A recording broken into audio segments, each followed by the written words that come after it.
Okay, y'all. I think oh God, are we live? Now, my audio is kind of wonky, y'all, so I don't know. Let me know if y'all can hear me okay. I'm gonna check the audio on my end too. Yeah, I put in the chat that my audio was kind of messing up, so hopefully it's all good now. Is my mic sound okay? Does my mic sound okay, y'all? Okay, it sounds good on my end. So we're gonna continue. Let me get this together on my phone real quick, y'all. Oh, oh shit.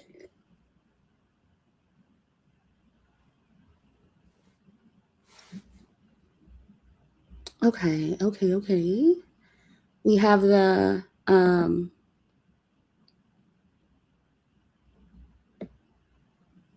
okay, I'm gonna jump into it. So it sounds like we're good. I am sorry I'm late. Like I said, I was having some technical difficulties. But welcome to another Hot Topics live stream.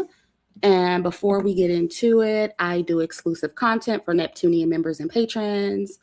Um, I'm going to try to go live for you guys soon. I've been really busy, so I don't know when that's going to happen, but I'm going to try to do a members only live stream very soon. But I do exclusive content for Neptunian members and patrons. So if you're interested in watching, the links to join are in the description box. Also, if you enjoy my content, be sure to like this video, share, and subscribe. So, I wanted to talk about a few things. I first want to talk about Umar Johnson and Amanda Seales defending Cheyenne Bryant and just the colorist undertones that I have been noticing in the recent commentary about this online. It's honestly, I'm not that invested enough to like do a pre-recorded video and do a whole breakdown, but I do have some opinions on it. Um, and the fact that we're even still talking about Cheyenne Bryant is crazy. Like, this story was supposed to go cold a long time ago. Like, I don't even understand why we're still having this conversation. But the Black side of the internet is still dragging this out. And I did already give my opinion on Cheyenne being a fake doctor in my last live stream. So if you want my full thoughts on that, be sure to watch it after this video. What I want to discuss right now is the colorism that has been very apparent in this situation coming from both Cheyenne and her defenders. So, and the first thing that the supporters brought to my attention, this was, I think, when was this? Um, Hold on, why is, see, my computer's still acting up, y'all, but this is a screenshot of Cheyenne Bryant retweeting or reposting on Instagram a post that one of her followers made saying that all of her critics quote unquote have the same look. And as many of you know, it's been a lot of Black women calling out Cheyenne Bryant, particularly Black women who are licensed therapists. And they're rightfully pointing out the ways in which Cheyenne pretty much lying about her credentials is harmful to the Black women who are actually therapists because they are getting discriminated against the most. And so the most notable licensed therapist that called out Cheyenne is Dr. Raquel Martin. I do believe that's her name.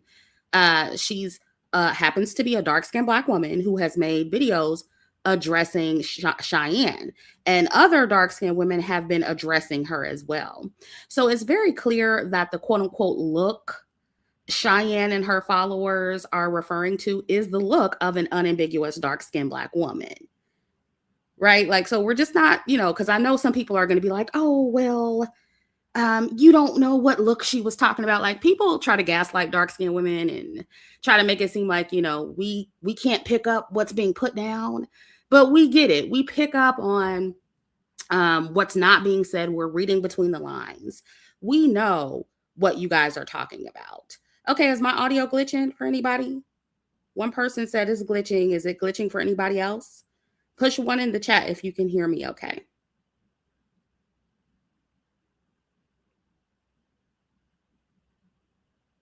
Oh yeah, that shout out to you, Beulah. I'm so happy that you're I'm so happy that you've found success and you found somebody that you like. I got your testimonial in email, by the way. I was going to talk about it in another video, but shout out to you. I get testimonials like that all the time. So I'm glad that you found happiness, Beulah. I'm really happy for you. And thank you so much for always supporting me. Yes, lose the weight and get out. Thank you. Okay, well, to the person who said my audio was bad, maybe it's, you need to refresh because I don't think that's a problem for anybody else. But anyway, back to what I was saying. Yeah, so we know the look that they were talking about, and it's the look of an unambiguous dark-skinned Black woman, right?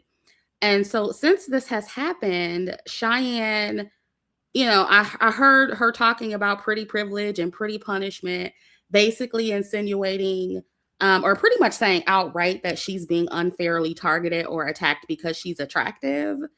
Um, and Dr. Umar Johnson also said that Black women are attacking Cheyenne because they're jealous and because Cheyenne is attractive.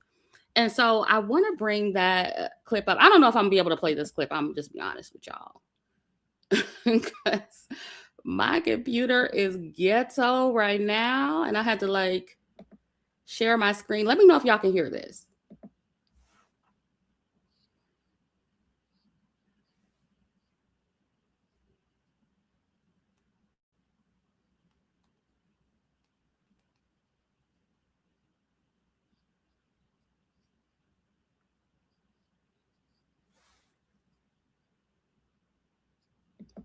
Y'all can't hear. Okay, let me see.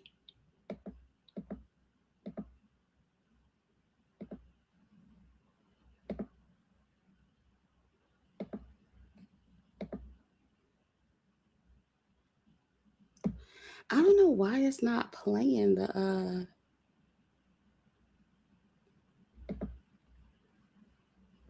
hold on. I'll just do it this way.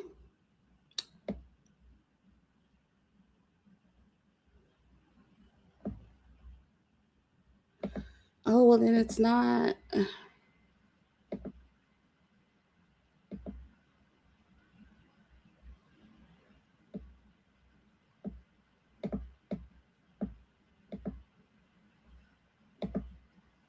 Hold on, y'all.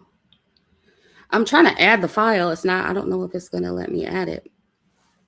But anyway, regardless, he's defending Cheyenne Bryant and he's making the typical argument that all Black men make and just Black people in general. Yeah, see, it's saying that the file is too large. So I don't know why it's not playing the audio.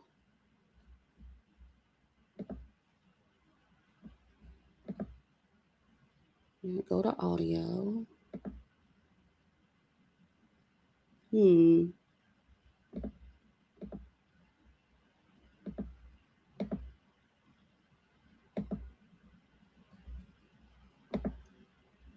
Yeah, I don't know why it's not playing. But anyway, we don't have to hear the clip. You can find it on YouTube. You can find it on Instagram, wherever. But he's pretty much saying the same thing that Black men always say and Black people always say when a light-skinned woman, especially a light-skinned mixed race woman or a light-skinned ambiguous woman, is being criticized. It's, oh, you guys are just jealous because she's attractive. And see, this is why I personally don't celebrate or jump up and down when Black men like Umar, defend Black women or defend dark-skinned women, because he's still very much a colorist. He's still very much a covert colorist. It's like he hides under the guise of pro-Blackness, but he's still very much a covert colorist. Not to mention, he's also considered to be a scammer in his own right, because how long has it taken him to start this school? So it just seems like to me that it's a scammer defending another scammer. And then, you're trying to hide that under the guise of pro-blackness. Oh, I'm defending her because she's a Black woman. And, but no, what he said has very colorist undertones. He's talking about, oh, Black women are jealous. Y'all are trying to destroy her. You want what she has. Meanwhile, it's actually licensed therapists who are criticizing her. It's not just, everyday Black women. It is everyday Black women too, but a lot of them are actually educated therapists who have their degree. Like, they're not online trying to scam and pretend that they're something that they're not. And I don't see, how that's not harmful, because in the clip, Umar said, oh, well, she's not harming anybody. Yes, she is. Yes, she is. If she is representing herself as a Black woman, now she's saying that she's never represented herself as a therapist, but there are older clips where she did say she was a therapist. And so, she's been misrepresenting herself, trying to present herself as somebody who's qualified to say the things that she's saying when she's really not. And that is harmful to the actual therapist community, the Black therapist community, because they're already stigmatized and discriminated against. So she is harming people by misleading people and, kind of tarnishing the name of other therapists who are actually, legit. And so, yeah, she is being harmful. But of course, because she's light skinned, because she's mixed race, she is getting a pass by a lot of Black people. And see, men like Umar, the pro-Black men like Umar, they're covert colorists that pander to dark-skinned Black women and Black women as a whole to get paid. And so that's why you hear him one minute, he'll be like, oh, I love the dark-skinned sisters and colorism is a problem. And, we need to stop being colorist towards our beautiful dark-skinned sisters. I think I heard him recently defend Cheryl Underwood with that whole Kevin Hart roast thing. And so, it's like, it sounds good. He says just enough where it sounds like, oh, he's pro-Black, he's pro-Black woman, he's for Black women, he's pro-dark-skinned woman, and he supports us. But then on the other hand, he'll say some shit like this that has very, very colorist undertones. Yeah, it's very, very performative. It is. Very much so. And so, and Black women, and I'm specifically talking to dark-skinned women here, okay? There are a lot of people, a lot of Black men especially, in this community who are like this. They present themselves as being pro-Black woman, pro-dark-skinned woman, when really they're not. They're just trying to get your money. And so I think that, it's very important that we have these conversations and talk about it when it comes up so we can clock it when we see it. Like, y'all need to stop falling for these men. The minute they say, oh, my beautiful dark-skinned queen, like, y'all need to stop falling for the word salad. You get what I'm saying?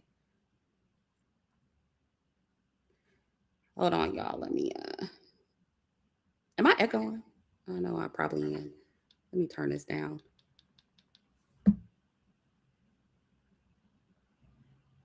Let me know if I'm still echoing, y'all. But yeah, we need to see it for what it is. And I feel like, with a lot of these pro-Black grifters, they should be, you should look at them as being colorist until proven otherwise. I feel like you should just go in assuming at this point that they're colorist. It just is what it is.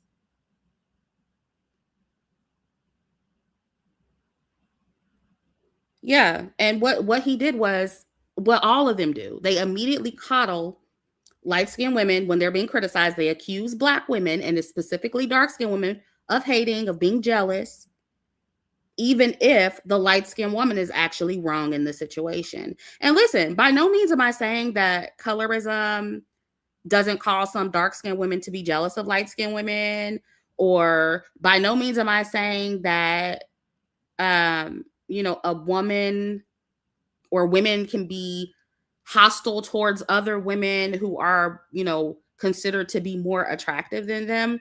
Like, I'm not going to pretend that that doesn't go on. Like, of course that happens.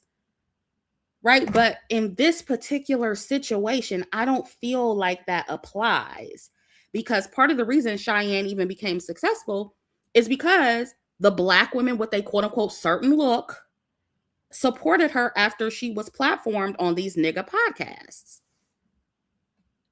And I said this for, my members and patrons when they brought this to my attention. And for those of you who are just getting here, this is a post that Cheyenne Bryant reposted on her Instagram from one of her followers that said, the ones hating on Dr. Bryant all have a look, meaning, unambiguous dark-skinned Black women. That's the look. That's the look they're referring to. But yeah, but the women with this look have also supported you, Cheyenne. And like I said to my members and patrons, like, it's so funny how when dark-skinned women in particular are supporting women like Cheyenne, it's never, oh, most of my supporters look like this. But as soon as you're being held accountable for something that you do wrong by those women, then all of a sudden you start attacking the looks of those women. And so when I see things like this, I'm like, oh, well, you always felt that way. You always felt that way about your supporters that had a certain look. Despite them putting money in your pocket, despite them supporting you, you always felt that way. And so this is why I say the things that I say on my channel, y'all. Y'all got to be careful with supporting people, like this, of a certain phenotype who take advantage of colorism and go on, these nigga podcasts who in most cases are colorists. Because if those men don't like you, chances are the women who are going on their platforms, pandering to them, speaking their language, chances are they don't like you either. So, like I said, my first live stream when I talked about Cheyenne, I don't even understand how Cheyenne got to, well, I do understand, but my thing is, like, y'all Black women, you need to see the writing on the wall. Y'all be canceling people too late. You see these men bring on these women and you automatically support them because, oh, the Black men support her, so I should too. And then you end up getting burnt in the end, and then now you're trying to cancel somebody at the 11th hour. No, it's too late. It's too late. But yeah, it was okay when those Black women with a quote unquote certain look were singing your praises and supporting you and booking sessions with you. But now that they're calling you out for being a fraud, and rightfully so, now they're hating on you. Now all of these people have a certain look. This is the same look your supporters got. So then how do you feel about your supporters then? And I felt like I wanted to speak on this again because I don't really hear people like clocking it that way. Like that, this means she always felt this way about y'all. And you've been supporting her this whole time. You should feel stupid.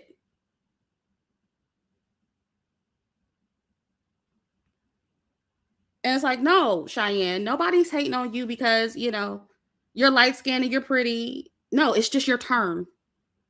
It's just your turn. And that's another thing that's kind of irritating me in this conversation. And this is something I heard Umar say a lot. He was like, oh, why aren't Black women going after white men like this, or Trump, the racists? Why aren't Black women going after the racist white people the way they're going after Cheyenne? What do you mean? Black women get on this app and talk about Trump every day. They get on TikTok and talk about Trump every day. They talk about racist white people every single day. And they also drag other Black women every single day. Like, why are we acting like Black women don't drag other people? Black women drag other Black women, and especially dark-skinned Black women, all the time. Black women been dragging Clarissa Shields for months, calling her a home wrecker, saying she looks like a man, calling her Clarence. What about all those Black women on TikTok who they feel the need to get on TikTok every other month and talk about how dark-skinned women are ugly? I've done several videos addressing the Black women like that, or who do that. Didn't black women just drag the hell out of Onyeka, the Danish deception girl? She's a black woman. Black women been dragging Candace Owens for years. That's another thing that Umar said. Oh, y'all not dragging Candace Owens like this. What are you talking about, Umar? Black women black women dragged Candace more when she was like first coming out, when she was really hardcore Trump, hardcore conservative. Black women were dragging Candace for filth. And they still drag her every now and then if she says some fucked up shit. So it's like, what are you talking about? Like, black women drag. I feel like black women, except for when it comes to black men, I think black women are equal opportunity draggers.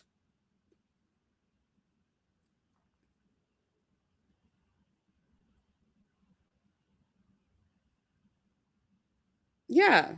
Yeah, I don't get that either because, like, black women call out Trump every day on the internet. Stop playing. Black women will not hesitate to call out racism, specifically coming from white people all the time. Black women just called out Joe McCann and that Ashley Janae situation. So why are we acting like black women don't hold white men accountable, and specifically racist white people accountable in general? Black men online specifically be dragging everybody.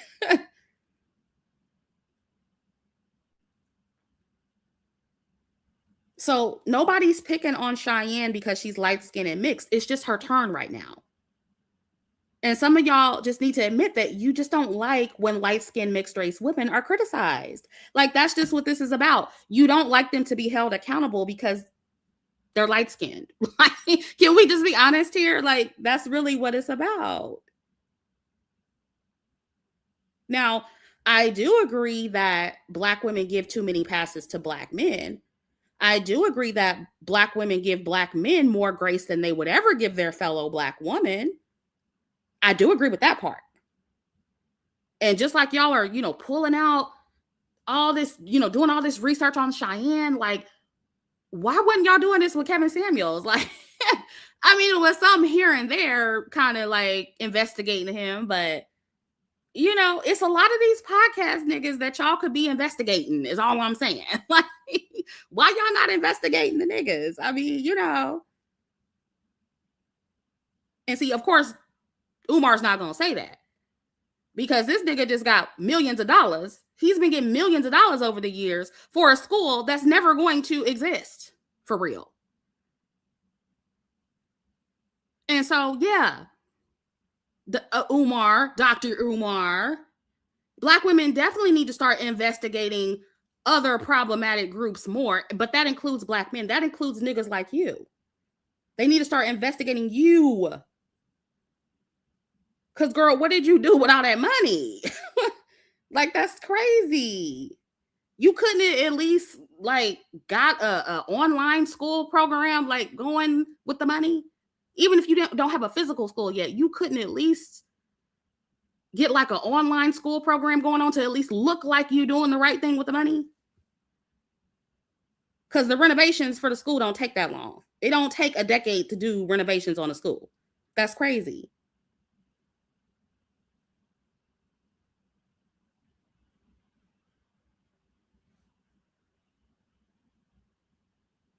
So, something's not adding up here. But it makes sense as to why he's defending women like Cheyenne. And thank you, Namende, for the super chat. She says, Dr. Raquel is married with kids, unlike Bryant. See? Golden says, hi, Chrissy. I'm an 18-year-old dark-skinned black man from the UK. I know I'm not the target audience, LOL, but I discovered your channel recently and learned a lot. Big fan. Okay, thank you, Golden Red. I appreciate you. Thank you. Liquid Sunshine says, richly melanated forever, light skin never. I said what I said. That's crazy. Let's not conflate the issue. We get dog walk all the time. Exactly. And that's my point here. Liquid Sunshine says, canceled Chili, but is going to see Chris and Usher. Girl, and that's what really needs to be talked about here. Not, oh, why black women ain't going after Trump? why black women ain't going after these racists. No, black women are going after the racists about as much as they need to go after them. Why aren't black women going after these problematic niggas? Like, that's the better question. That's the bigger question here. Why aren't black women going harder against these misogynistic, misogynoristic men who are dog walking them on the internet every day and scamming them out of their money on the internet every day?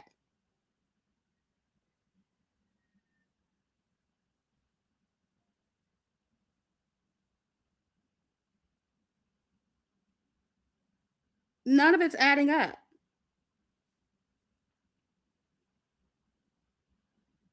And I wish that more of us would start calling out these podcast niggas who also are not qualified to give advice that they give to black women. We give way too many passes to black men and give black men grace that they would never give black women. And I do also believe, like, the criticism that people are saying that black women are unfairly targeted consistently and, reprimanded more harshly when we make mistakes. But to say that Cheyenne is being picked on because she's light-skinned and attractive, it's a little bit of a reach to me because, again, that's how she reached the level that she's at, despite lying about her credentials for this long. Do y'all really think an unambiguous dark-skinned black woman would have gotten as far as Cheyenne has gotten without being questioned and without being researched? Come on, y'all. Put your thinking caps on. We just have to keep it real about that. Like, if she was dark-skinned, she would never have gotten as far as she did. She was platformed by black men because she's light-skinned and mixed race. They co-signed her because she's light-skinned and mixed race. And then black women followed behind because she's light-skinned and mixed race. And black women were living vicariously through her like they do a lot of light-skinned, mixed-race women who black men put on a pedestal. And it's because of their own internalized colorism. So yeah, Cheyenne, like, girl, those women with a certain look that you was talking about, honey, they're part of the reason why you got where you at. And now that they're finally taking you off of your undeserved pedestal that they helped put you on, suddenly they're jealous, bitter, and insecure. So all I'm saying is, dark-skinned women, take notes, because she always felt this way about you, and most of them do. And this is why I say the things that I do on my channel, and this is why I encourage dark-skinned black women specifically to burn the cape. Stop supporting these colorist black men and their preferences like Cheyenne, because you have literally made them spoiled at this point, y'all. These people are spoiled. They're so spoiled that you can't even hold them accountable when they do something that harms you as a black woman. You can't even call them out without being harassed and disrespected and labeled as jealous, bitter, and insecure. And this is after you put money in their pockets and help put them on the map. That's a slap in the face. I'm sorry. That's the fucking slap in the face. It's crazy. And you should feel stupid. You should feel stupid for allowing yourself to keep being used that way by these colorist men and women over and over again, because it's a pattern at this point. It's a pattern. It keeps happening over and over and over again. And so this is yet another situation that reveals the fact that you're being used by people who don't like or respect you deep down, but they need your money. They need your coin. And this is what I've been trying to tell y'all for years. Women like Cheyenne, black men like Umar, they are covert colorists who hide their colorism under the guise of being pro-black to get your money. Deep down, they think you're inferior to light-skinned women, and it's not until they get mad at you that their true feelings come out. But they felt this way all along. So I'm sorry. Going forward, y'all need to be guilty until proven innocent. Colorist until proven otherwise. And they're all the same. And that includes Amanda Seals. I got her in the thumbnail, so, we'll talk about her too. The reason why Amanda sided with Cheyenne is because she sees herself in Cheyenne. And, I've already talked about how Amanda, I feel like she's colorist too. And I don't feel like I'm reaching here because I remember when Amanda, she basically tried to encourage dark skinned women to be with colorist black men. And she tried to get us to only focus on the racism coming from white men because she was bothered by dark skinned women dating white men. And so she did the thing that colorists typically do. And she tried to gaslight us when we corrected her and we told her, no, we're going to go where the fuck we want to go because we're not waiting around for colorist men. And at the very least, we're going to expand our options so we can have a better chance at not meeting a colorist man. Not to say that other races of men aren't colorists. Like that's common sense. We know that already. But the point is, we're not going to limit ourselves only to black men. Why would we intentionally make our pool smaller with all these colorist men? That's dumb. And when black women came back and told her that, she doubled down. And so, like, she's just another covert colorist who hides under being pro-black. She's another one.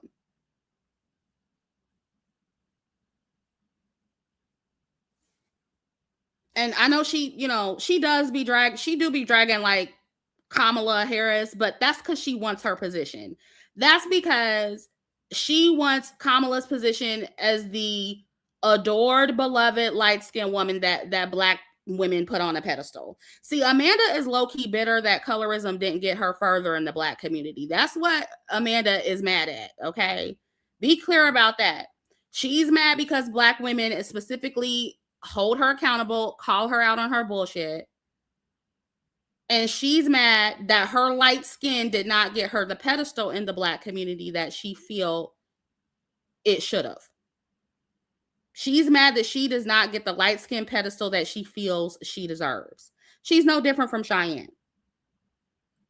And she's in competition with Kamala for the light skin pedestal in the black community, specifically the light skin woman pedestal in the black community. And she's bitter because she doesn't have that,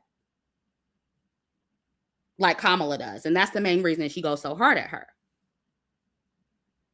But, she's very similar to Cheyenne, which is why she's defending her. And so, like, I don't want you guys to be fooled by, because I feel like even Amanda kind of fooled y'all for too long, Because again, she got as far as she did too, because black women put her on a pedestal. They lifted her up. They championed her. They spread all of her videos and all that stuff. They put her in their shows, And then when she did something wrong, same thing happened with Cheyenne. When she did something wrong, black women were like, hold on, wait a minute. Now you're doing too much. And then she's also upset about, Hollywood blacklisting her. And so, like, she's still mad at her friends in Hollywood that don't fuck with her like that. So that's another reason why Amanda's on the internet just always crashing out, J. Ray says, definitely similar. Amanda diagnosed herself with autism. Yeah. And she self-diagnosed herself with autism. So, she's the same, again, same like Cheyenne, like claiming things, that's not really true about herself. And then she compared Cheyenne to Dr. Maya Angelou. And it's like, to my understanding, Dr. Maya Angelou, she let it be known that she had an honorary degree, an honorary doctorate. And she also wasn't, presenting herself to be something that she's not. So I just think that's apples to oranges, It just, none of what Amanda said made sense.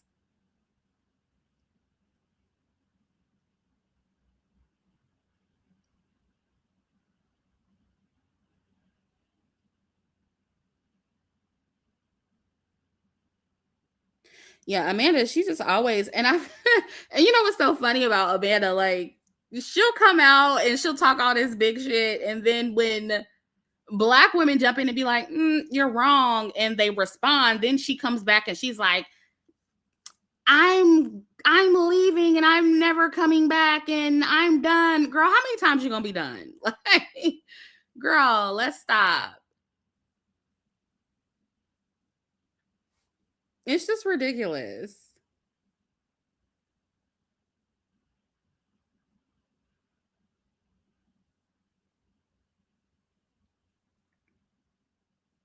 But yeah, she's just similar to Cheyenne. Another, fake hoteptress, fake pro-black that's colorist, but also claim to be pro-black. Like I don't trust these people. And this is why I'm not pro-black. This is why I don't classify myself as pro-black, because most of the pro-black community is made up of people like Amanda and like Umar. Like it's made up of a bunch of anti-black women, especially anti-dark skinned black woman people. And I'm sorry, if you're anti-dark skinned black woman, you're not pro-black. That's not possible.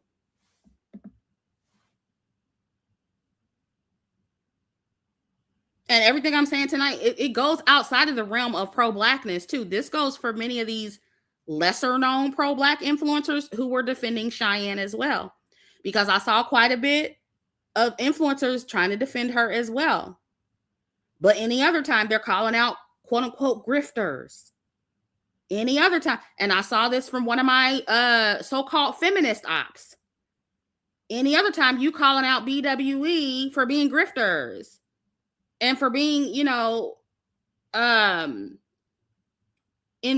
what I forget what the bitch said. Basically insinuating that we're working with the manosphere. But you're defending Cheyenne Bryant, who literally went on these niggas' podcasts, who are in the manosphere, who tout a bunch of these red pill talking points. She's repeating a lot of the red pill talking points. And any other time you claim to be against women who are working with the manosphere and pandering to black men, yet you're supporting Cheyenne, who does exactly that, or who has done exactly that. The manosphere is how she got put on. And Cheyenne, she's not a radical feminist in the least bit. She actually has a lot of, manosphere red pill talking points. So, the only reason these people would be making excuses for her, but then crashing out on black women who are just like her, or who are similar to her, is because you're colorist. Like that's the only explanation. So, most of these so-called pro-blacks, or even the pro-black woman feminists who claim to be pro-black women and feminists, they're colorists too, both men and women. And all I'm saying, ladies, is that y'all need to recognize them when you see them.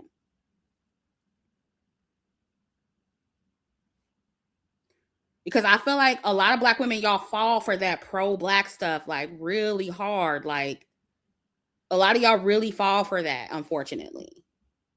And it's a scam. It's a trick bag, especially for dark-skinned black women.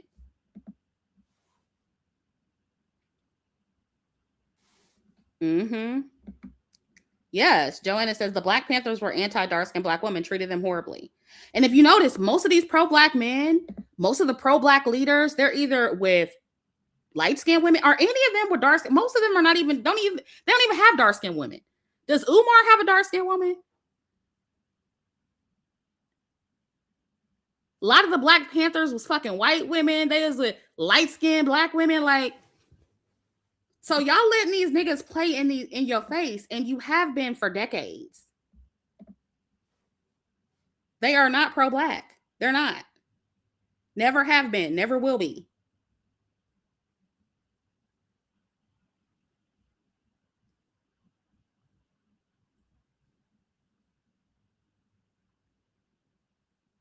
Mm-hmm.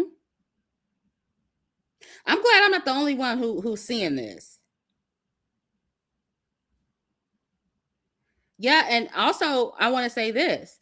Even some of the people who are calling out Cheyenne for lying about her background, they've lied about their backgrounds too. Let's be clear about that too. Cheyenne isn't the only one on online lying. Okay. Again, you got black men on here pandering, pretending to care about black women to get a check. We got women lying about being married. That's something I'm starting to see a lot of. You got women, and especially black women, lying about being married to appear to be more qualified to speak on dating and relationships. So that's a new thing that's starting to happen. It's probably always been a thing. But yeah, you got single women lying about being married, and you can just tell they're lying. But they want to appear to be more qualified to speak on dating and relationships. We got women claiming to hate men or claiming to decenter men in their TikTok videos. As soon as they stop recording, what are they doing? Centering men, centering their husbands or their boyfriends.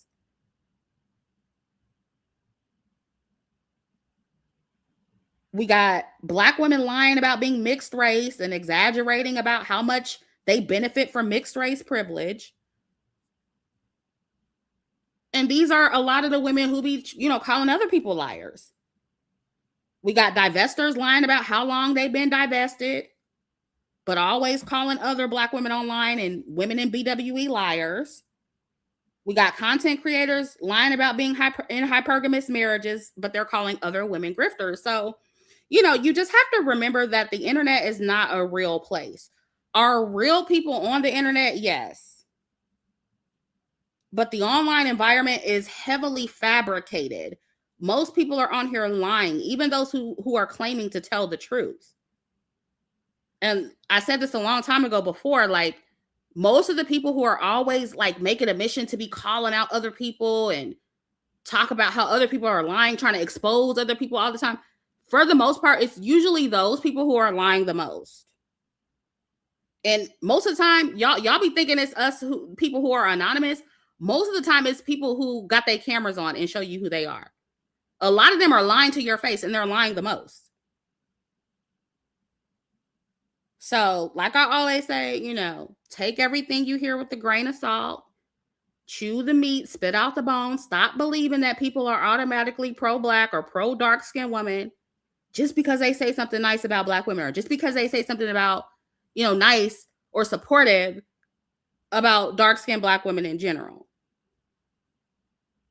And ladies, you also have to decondition your minds and work on shedding the internalized misogynoir and colorism that you have within yourself, because that's influencing a lot of y'all to platform and pay people either directly or indirectly who deep down don't like you like that and never have, but you giving them your money.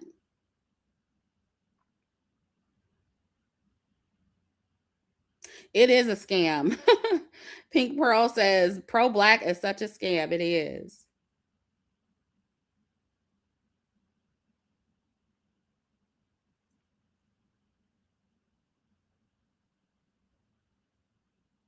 Mm-hmm. Auction guy says, don't believe anything you hear and only half of what you see. Exactly. So yeah, I just want y'all to burn the cape. That's it. And that's my whole point of, I tired of hearing about Cheyenne, really didn't want to talk about her again, but like, I didn't hear a lot of people like really clocking this, this conversation as far as the colorism is concerned, and these colorist undertones coming from supposed pro-Black people. Like, y'all got to start clocking that shit. I don't see enough people clocking it.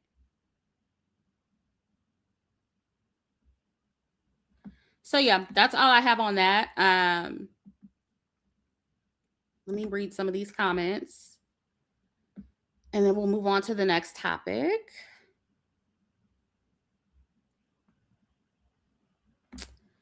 Mm-hmm. It is. It is. Yeah, I agree. Nia says the entertainment industry is filled with liars and scammers as well.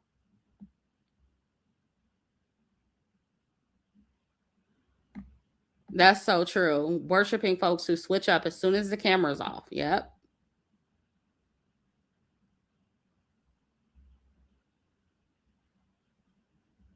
Okay, so now I want to talk about this Latto sister wife situation.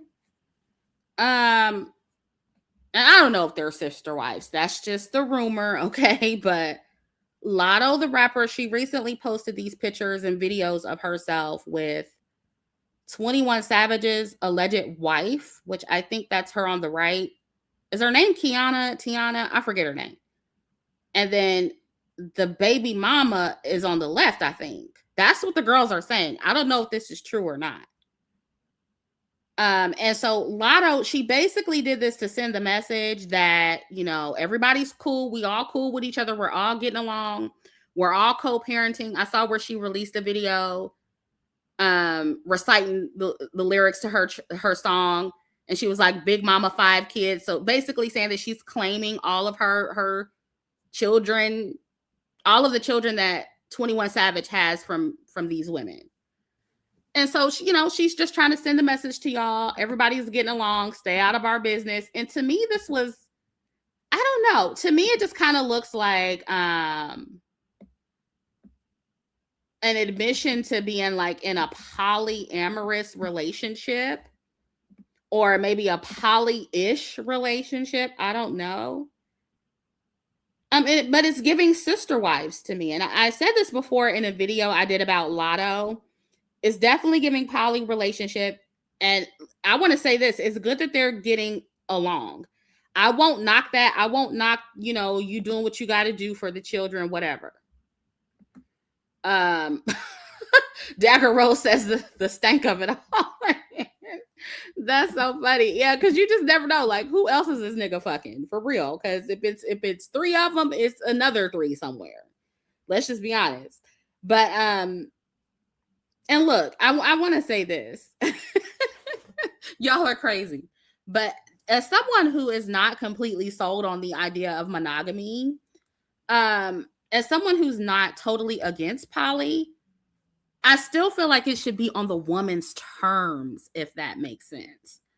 Like, and I feel like that orientation has to be in you already as a woman. Like, this particular situation, it just looks like 3 women who were convinced to accept this arrangement because they had no choice. And, because 21 Savage was just going to do what he wanted to do anyway.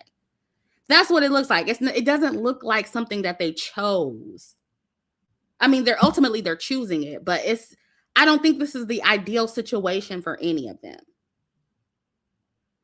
And in order, for them to be all taken care of financially, they just have to accept it and fall in line. And I think that Latto in particular is trying to convince the public that she's okay with the arrangement when deep down she's probably not. She's just trying to silence the noise, right? But I say that I don't think that she's really into this, because didn't Latto rap about how she would never share a nigga or be a baby mama? Meanwhile, she's doing both. Not only is she a baby mama now, but she's sharing a nigga. And it's like, girl. And, sometimes the rappers rap about things that really aren't true, but I just feel like she always had that vibe about herself where it was like, I'm not going to get caught up by a fuck nigga. I'm not going to do this. I'm not going to do that. I'm not dumb. I'm not a dumb bitch. Meanwhile, you're doing dumb bitch shit. So to me, it just looks like something that she's tolerating. And the other women looks like that too. And it's like, how low does your self-esteem have to be to pretty much, and I don't know, maybe I'm wrong about this, but did the baby mama and the wife come before the fame?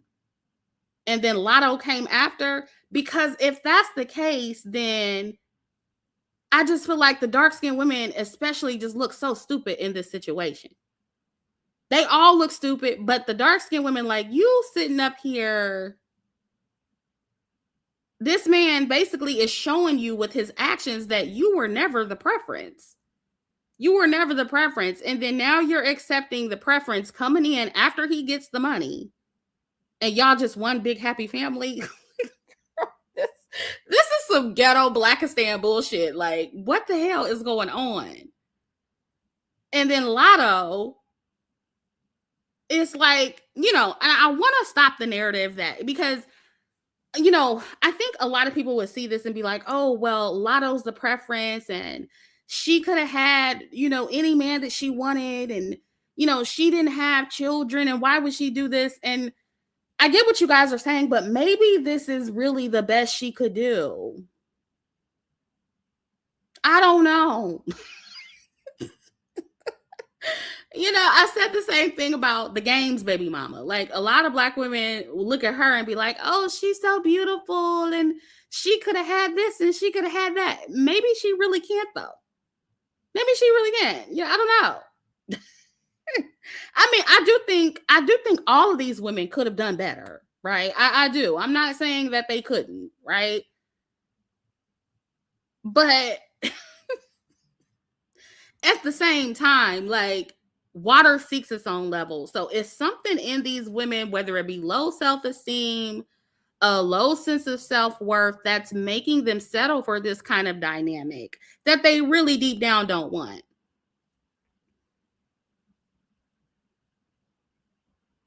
I don't know. As someone who's a Venus and Gemini and who dates multiple people and has been known to be unfaithful when I was a baby Venus and Gemini and I was trying to regulate my desire for having more than one partner, okay, and was being dishonest about it.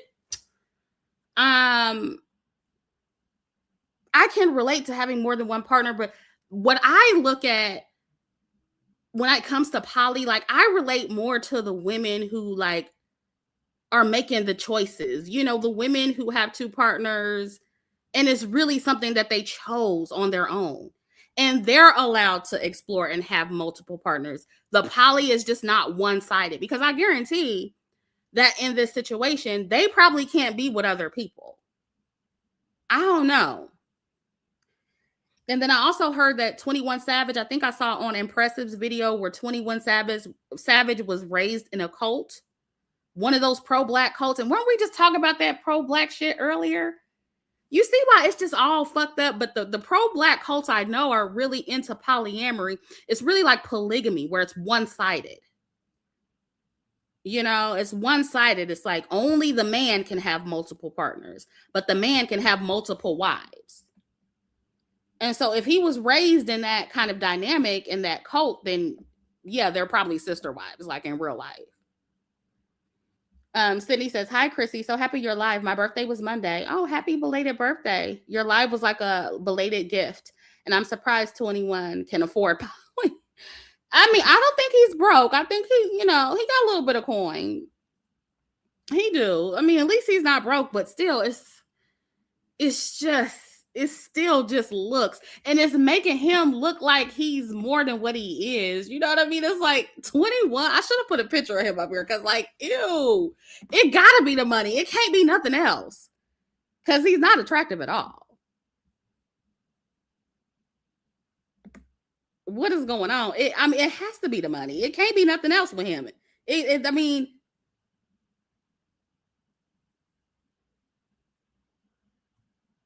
I don't know. And then also it's like when I see stuff like this, when I see the women like feel the need to want to post it like this, it's kind of giving that you're trying to convince yourself more than anybody. You're trying to convince yourself that you're okay with the situation more than everybody else. When you know deep down you're not. And Sierra tried to do the same thing. Y'all remember when Sierra was posted up with Future's baby mamas? You see what happened? She ended up with Russell. She really wasn't down for that shit for real. So it's like, girl, leave the poly to the people who are actually that way. And who actually do it the right way, where different every person in the relationship can have a partner, more than one partner. Like, that's the only way it makes sense.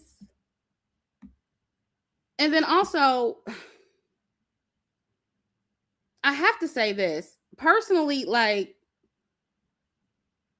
I don't know. This is coming from somebody who doesn't want kids, right? But knowing that I'm inclined to date multiple people at the same time, knowing that I'm not a person who loves the idea of monogamy and loves the idea of marriage, I personally wouldn't bring kids into that dynamic just because of the way the rest of society is set up.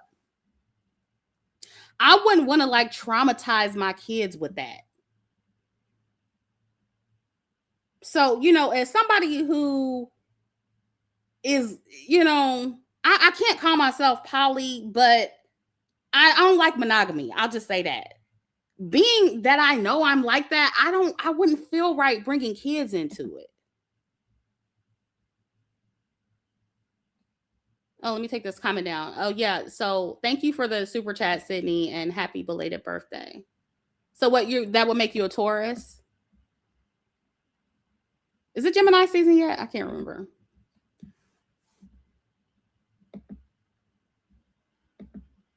Yeah, I mean, I get it. I'm just saying, I know probably people gonna have children, but I don't think y'all should be having children.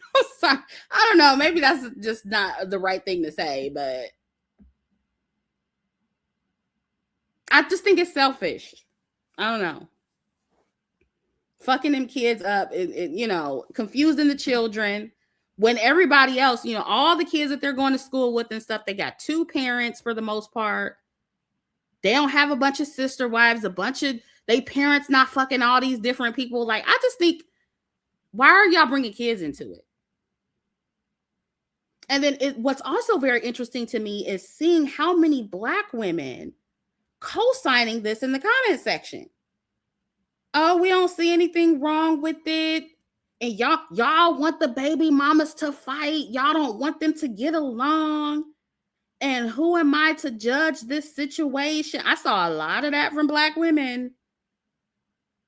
And I'm like, I got to call cap on that, because imagine if this were a white man and he had 3 Black baby mamas in a poly relationship.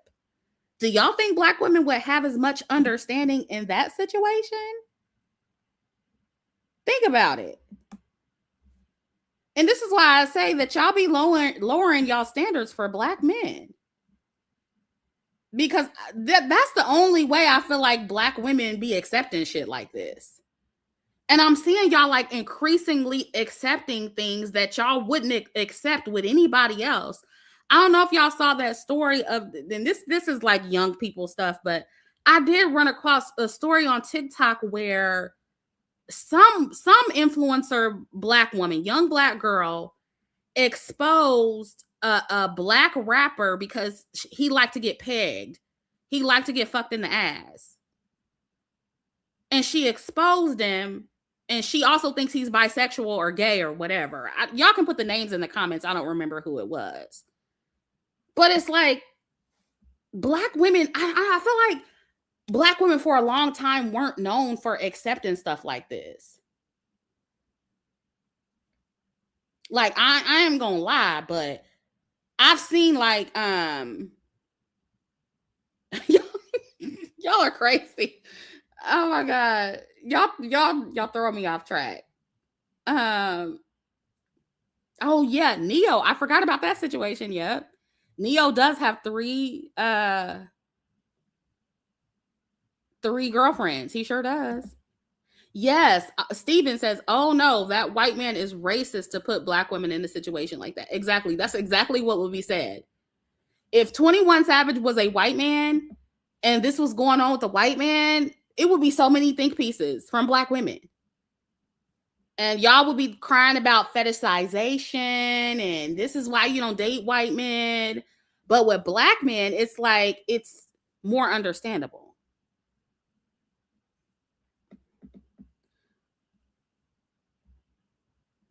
Oh, okay. Okay. That's the situation. Tatiana Chanel, she's only like 18. He groomed her. Okay. Okay.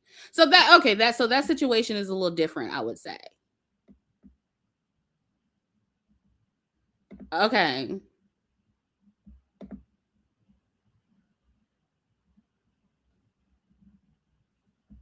Uh-oh, now my computer's, wait, can y'all hear me? Why can't I highlight the comments anymore? Yeah, but here's the thing. Like, even if it's not like a grooming situation, I noticed like in the last few years, Black women have seemed to be a little bit more accepting. And maybe, I don't know, maybe it's just like, it's just more fluid now. Like the newer generations, the younger generations are a bit more fluid than they used to be. And so maybe that's part of it too. But I just know that I've never heard so many Black women like agreeing to like pegging and licking ass and playing with niggas' booties. Like I hear that more from white women, if that makes sense. Like not to say that they say it out loud, but if you have white friends, then like Becky is a little bit more understanding with that. Like I have a white friend who her husband is bisexual, or I think he's queer is how he says it or whatever. And I've just seen like more situations where white women are a little bit more open to like engaging in what would be usually be considered gay sexual activities. You get what I'm saying? And look, you do what you do. If that's what you're into, that's fine. But I just know that Black women, here's the thing. If you want that, it's one thing. But a lot of y'all are tolerating it just because you want to be with a Black man. And that's where it's a problem. Like, it's different if you're just into that. If you like pegging your man, you like licking booty, you like doing it, hey, do your thing, okay? Do your thing. But a lot of y'all, it seems like you're trying to act like you're cool with it just so you can say you have a man, and specifically a Black man.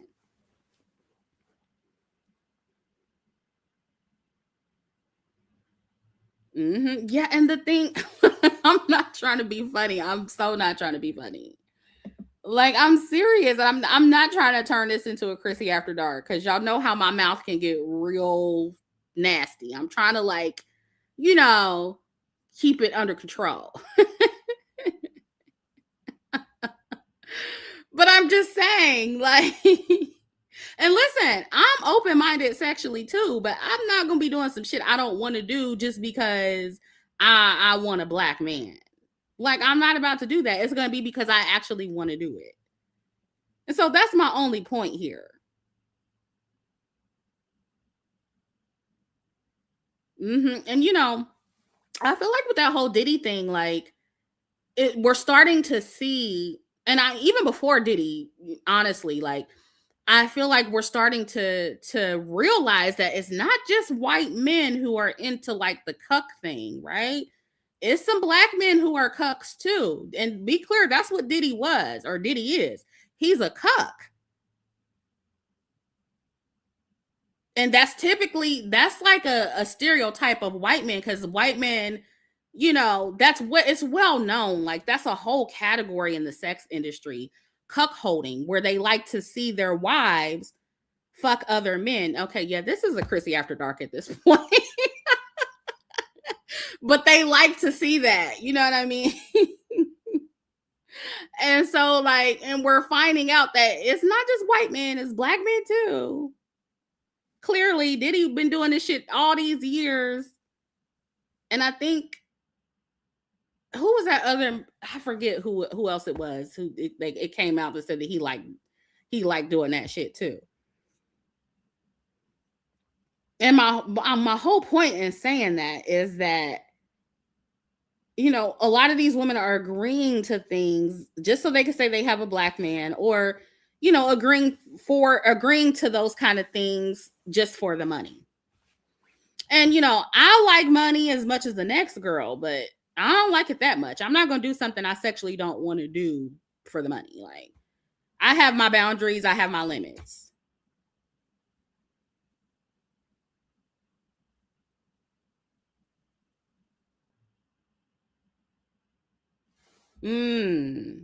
Maybe you're right. Nola says, been there. We just hit it better. Maybe you're right. You could be right about that. Maybe we were just a little quieter about it. Because you got to think about it. Diddy been doing this shit. He been a cuck for years. So maybe you're right. Maybe it was just like one of those secrets in the Black community, whereas it was just more well known for white people to do it, and Black people were doing it too. It just kind of slid under the radar. And you got to think too, Black men also had this super hyper masculine promotion that kind of dominates their image, and it has for decades. It has for a very long time. And so just a lot of people really didn't stereotype them to be cucks, or to be like into pegging, or, and I feel like that's more common than women would like to think. with black men specifically. Like, I feel like a lot of them do like getting their booty played with, y'all. Like, I think that I don't know how many men like that for real. Like, as far as like all races of men, we know that white men are into it. We know that some white men are into it. We know that it's enough white men to where it's an actual thing, right? It's a category. You can literally go on porn sites and look up categories for this shit. But we never really talk about in the black community how many black men are into that. And I feel like a lot of y'all don't believe that black men specifically can be into that. White men are more known for being cucks and being, into being submissive or subs who like to get pegged. But black men are more known for being DL. Think about it. Black men are more known for being DL. So I think Nola's onto something when she says that it's been there. It's just that black people hit it better. But, black men, and the dark-skinned black men especially has the stereotype of being DL. And a lot of them are starting to come out, it seems like in the last few years, they're starting to come out and admit that they like getting their asses ate, admitting that they like getting pegged. What is that guy who's a submissive? He's like a big, buff, dark-skinned black man. I think his name is Phor. Phor. I think that's how you pronounce it. And he's like out. He's an out submissive. Like, he's very open about liking. He's a submissive and he likes dominant women, specifically black women. He likes to be dominated by women. And so I just feel like in the last few years, like we've been in the black community, we've been a lot more open about the stuff that other communities are usually known for. That's all I'm saying. And didn't Trick Daddy come out and said that he liked his ass ate too? I'm pretty sure he came out and said that. And so I'm just saying, y'all, listen, even though it's not something that black men are known for, they do similar shit. But like Nola said, they just hide it. White men just tend to be more honest about what they like. And see, this is why I say that it's very important to vet men, okay? It's very important to find out early on what they're into so you can determine whether or not it's a deal breaker for you. You have to vet them sexually, just like you vet them financially and emotionally and everything else. You have to vet men in every capacity and really find out what they're into.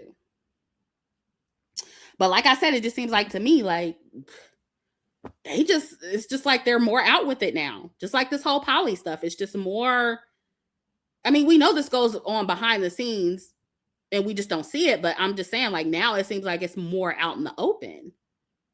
And so I think that that's what these pictures, I think this was just an admission of, okay, we're in a poly relationship. These are my sister wives. We're all together and we sharing 21 Savage. That's just what it looks like to me.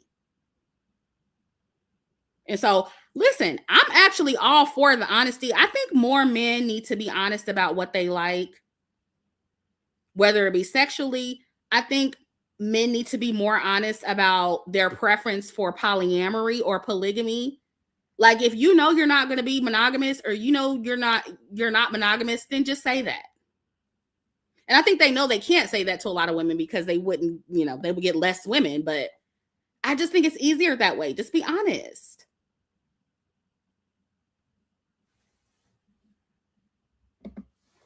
Exactly. Liquid Sunshine says, and why do we get so much flack for dating out? Girl, because they want to keep us to themselves. Just because they have all this other shit doesn't mean they want us to go anywhere. They want us to stay and tolerate all the bullshit. That's what they want. Yeah, these apparently, who just asked the question? Was it Courtney? Yeah, I think the woman on the right, I think her name is Kiana. That's supposedly the wife. Woman on the top left is the baby mama, and of course, Latto's in the middle.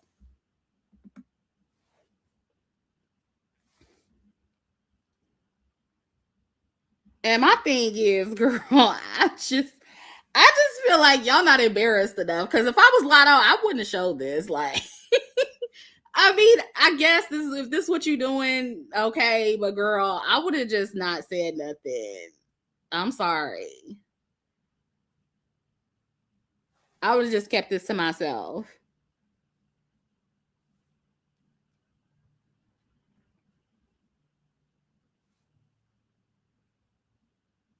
But yeah, I just found it interesting how many black women were like pretty much co-signing it. So it just makes me think like, okay, so are more black women going to lead in that direction because they know that a lot of black men especially really don't want to be monogamous? Like, so I don't know. I feel like maybe we're going to start seeing more of this, y'all. I don't know. Like people being outwardly polyamorous, specifically in the black community, because they know that a lot of black men, they're not marriage minded. They don't want to, commit.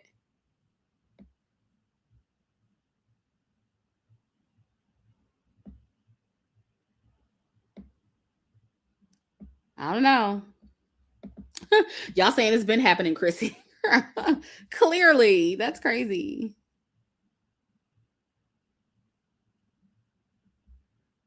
Yep.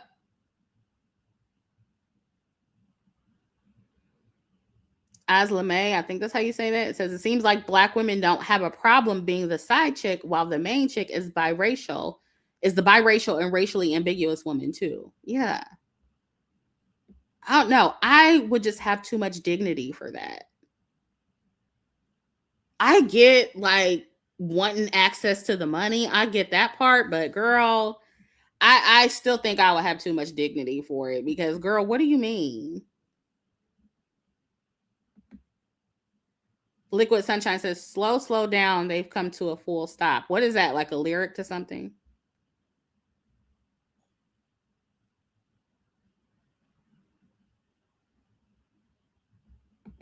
Yeah, and that is what it's giving. It's just giving like, oh, the pretty preference, and we're gonna accept her. And I guarantee they probably be like, oh, you're so pretty.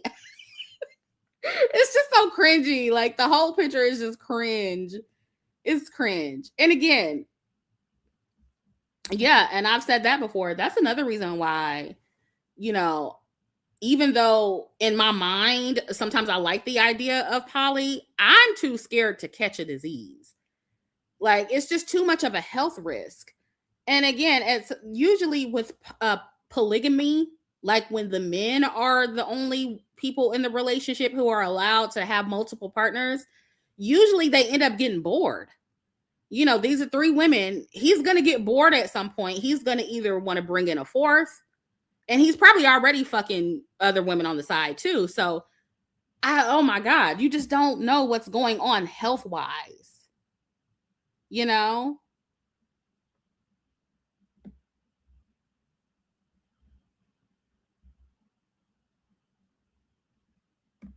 Mm-hmm. Yep, living vicariously through the preference. So it almost gives the situation, it almost gives, even though I can't have him, even though I'm not the preference, I can play this position as sister wives and I can have him through you kind of thing. And so it's like getting to experience him through you is better than not having to experience him at all. That's some desperate, low self esteem shit right there.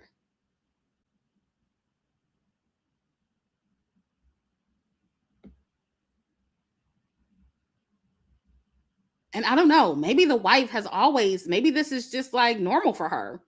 Because again, if 21 Savage was raised in a polygamous relation or in a polygamous family, and he was taught those practices, then maybe, they've always been poly. You just never know.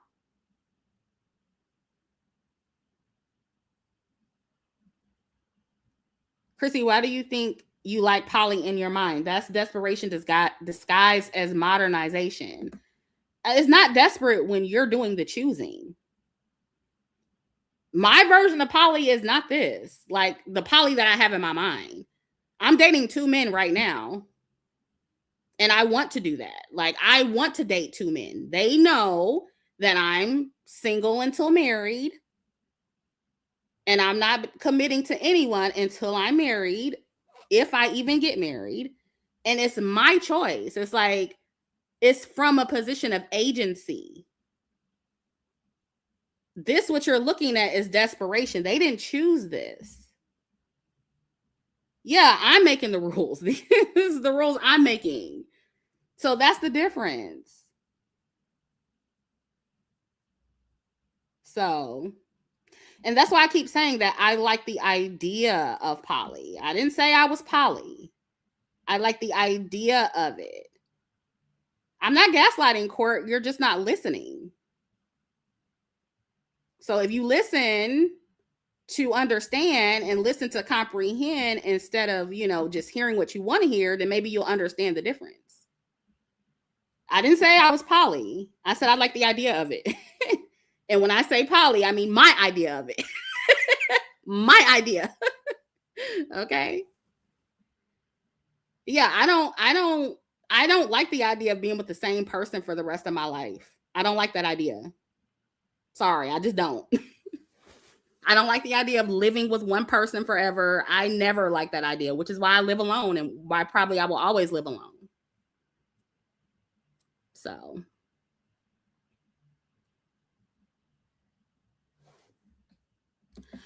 Our truth says, yeah, I fell in love with two men at a time.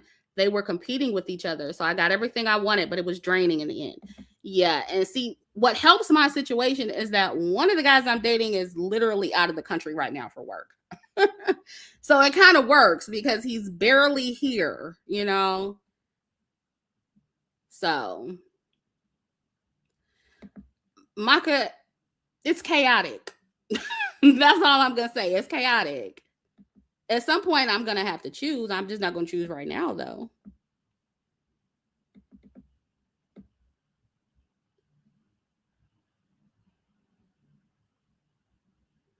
Yeah, that's why I said I don't define it as poly. I didn't say it was poly. Yeah, Jay Adams says, is it really a polyamorous agreement if it's not a relationship? Yeah. And that's why I don't define it as that. Like I said, I like the idea of it. But I would never be in a situation like that if I didn't want to be in one. I think that's the difference. That really makes all the difference in the world.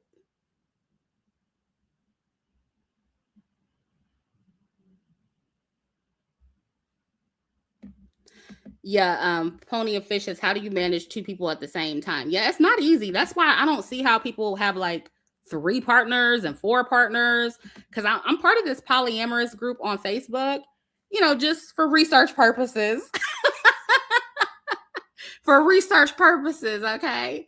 I'm nosy, so I like to see what they be doing and, the dynamics they have or whatever. And I don't see how they manage multiple people. I don't think I could ever do that.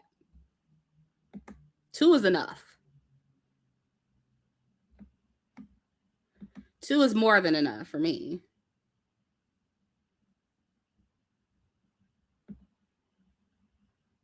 No, I don't know. Swinger is a strong term. Swinger is like when you fucking like couples, and no, I don't do that. That's a little different.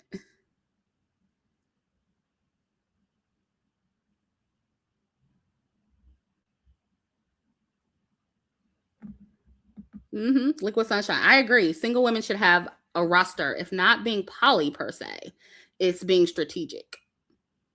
Yeah, because I feel like if you're not married, you're single. Sure, that's an unpopular take, but that's how I operate.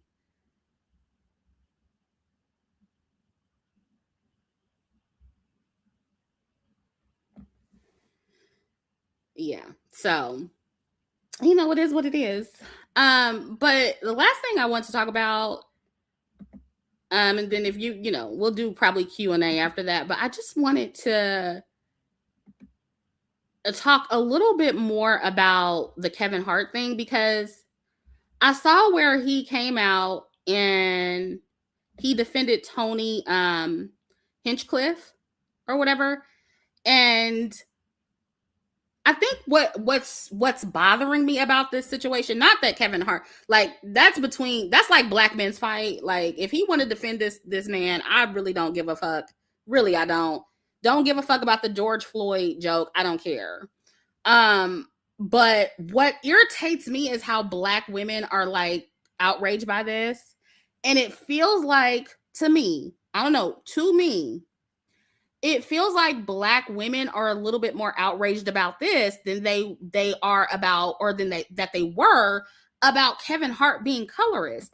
And I didn't bring this up in my last video because I forgot, to be honest with you. Somebody had to remind me in the comments, but I forgot about this joke that Kevin told about dark-skinned women. And I don't know, maybe dark-skinned women forgot what he said, but he literally said here,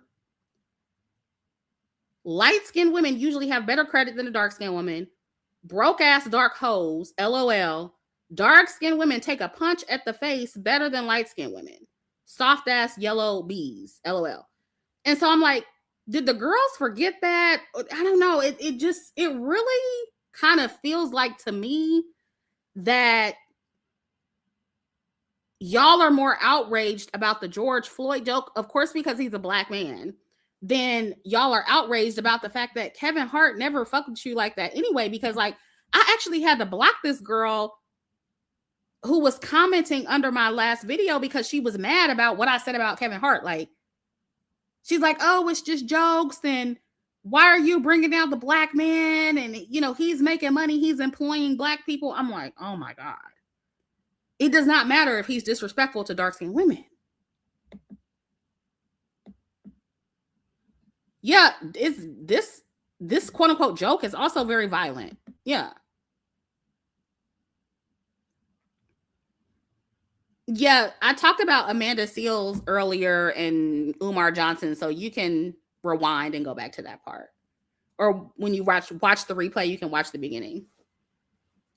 But yeah, it's a little disturbing to me how, you know, I see all these think pieces and I'm like, I don't really hear black women bringing up the fact, and maybe y'all forgot, because I did forget to put this in my last video too. I wish I would have remembered. But I just want to refresh your memory, or just like bring it to the attention of some of the girls who may not have known. Like Kevin is colorist. And I kind of thought that was obvious because, you know, he's one of those men, black men, who use a darker skinned woman as the come up woman, you know, when he was on his come up and when he was a broke comedian. And then as soon as he got on, he started, you know, he went to the racially ambiguous woman.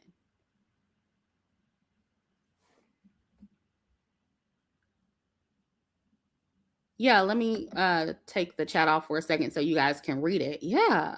So some of y'all didn't know about this. Yeah, this is what he said. He said this on Twitter at the time. And he was quote unquote joking, and then there was some backlash. And then he came out and said, "Oh, I was just being silly. It was just a joke." And so, you know, I just don't think this is the hill y'all want to die on. I get that black women, you know, y'all want to do it for the race, you know, your race of people. You feel like you're defending yourself by going against these racist white men who joked about George Floyd or whatever. But in the end, this is really the black man's fight. You know, you don't really have anything to do with this. Like, let them fight their own battles. Like, it's not really going to benefit you to defend George Floyd. It's really not. I know you think it does. I know you think it's going to help you, but in the long run, I mean, what has really that done for y'all? Because think about how much y'all marched, you know, after that George Floyd situation.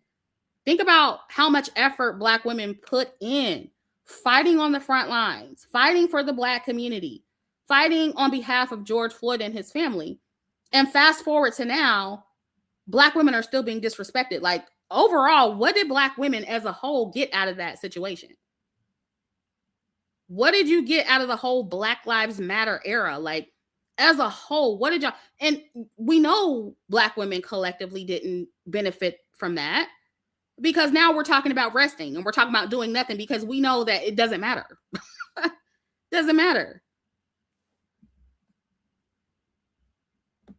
Exactly. Pink red wrist says nothing but a target on our backs. Exactly. And that's why we sitting it out resting now. Because you don't get anything from this.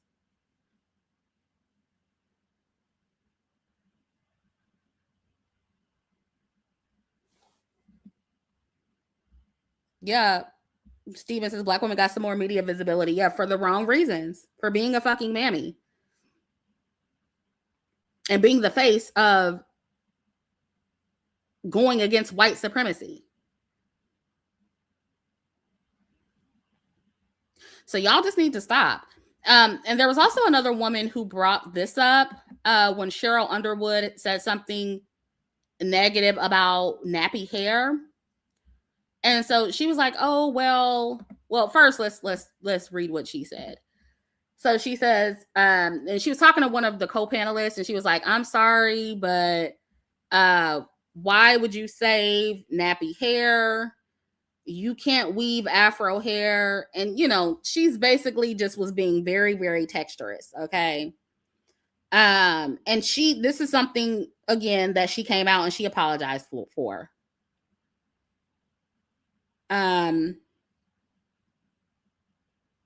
Yeah, she said, which is probably some beautiful long silky stuff. And she was talking about like long silky hair.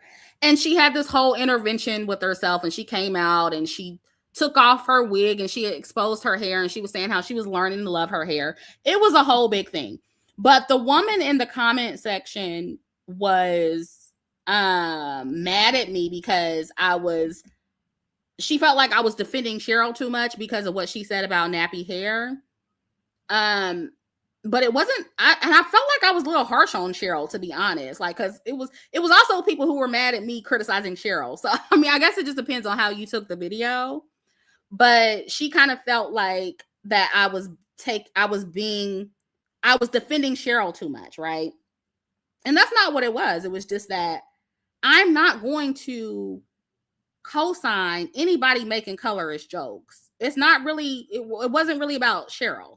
I'm not going to co-sign anybody making colorist jokes and anybody making dark-skinned black women specifically the butt of the joke. Like, I'm not going to co-sign that ever under any circumstance. I don't care how problematic the dark-skinned woman is. I'm not going to co-sign that.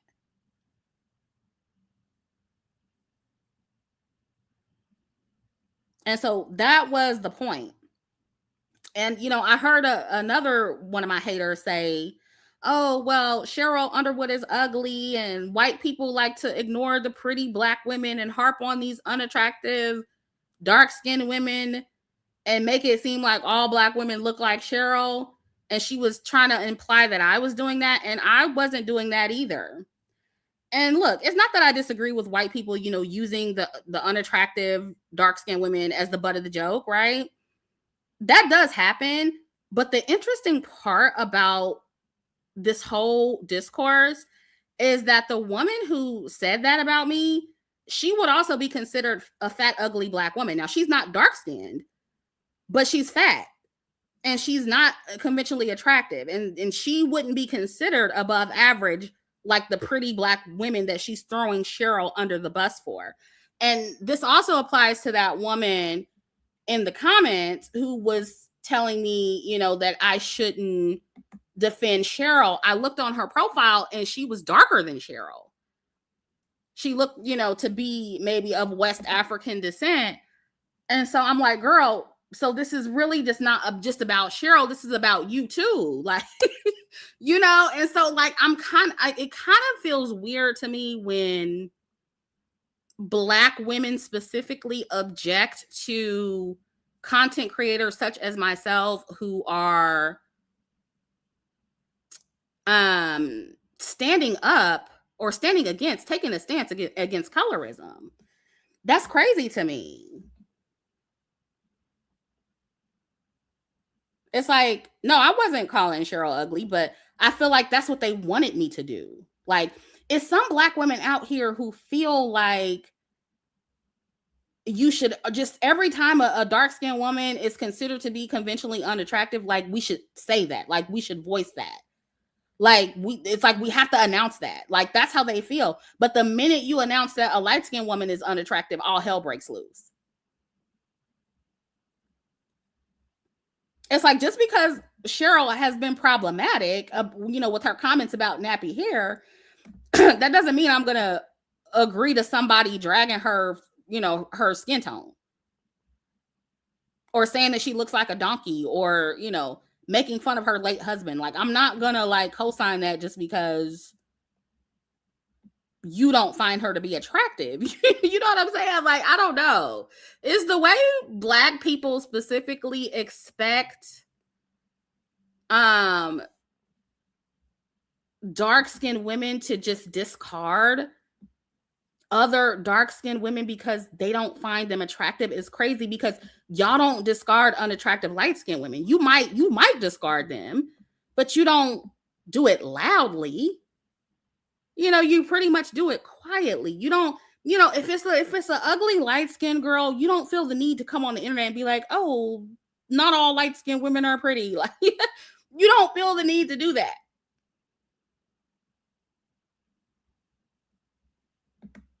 And so I don't know. I just find the conversation weird. Again, especially coming from women who are not even considered to be exceptionally attractive.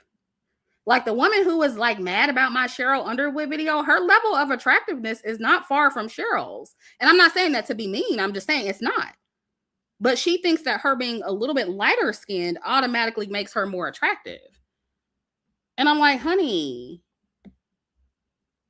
And she was saying it with her chest too. She was like, yeah, and because Cheryl's ugly and dark skin, and not all dark skinned women are pretty. I'm like, girl, have you seen you?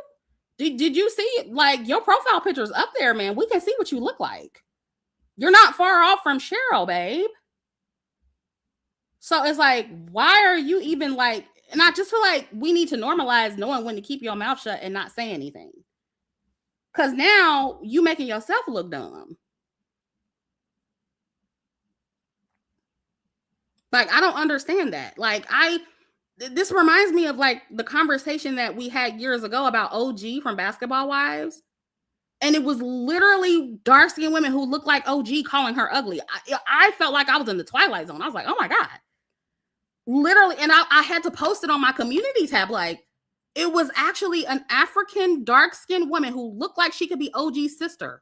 Looked like they could be kin. And she was like, well, Chrissy, but she is ugly. I'm like, oh my God. It was so disturbing. It was so disturbing.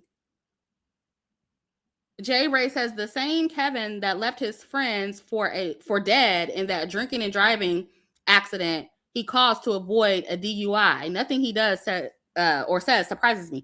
I forgot about that too. He sure did do that.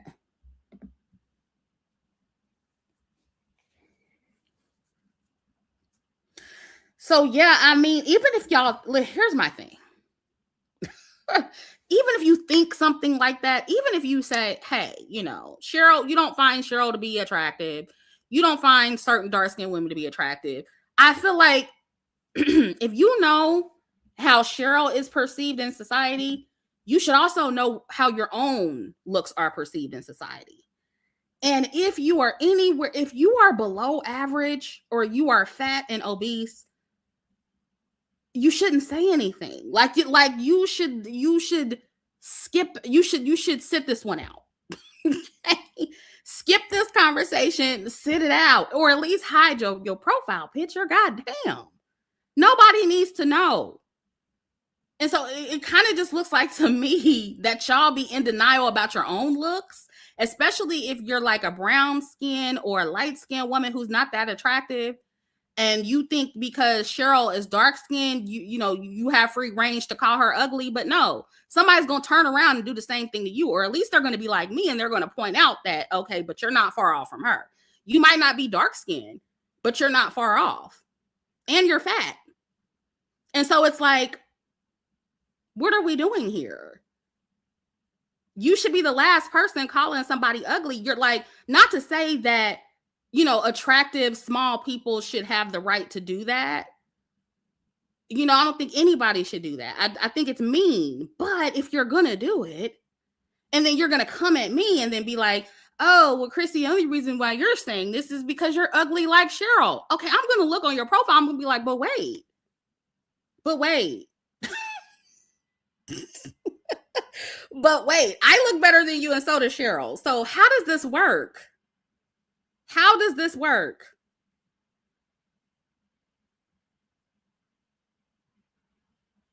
And so I just feel like certain people should know when to sit it out.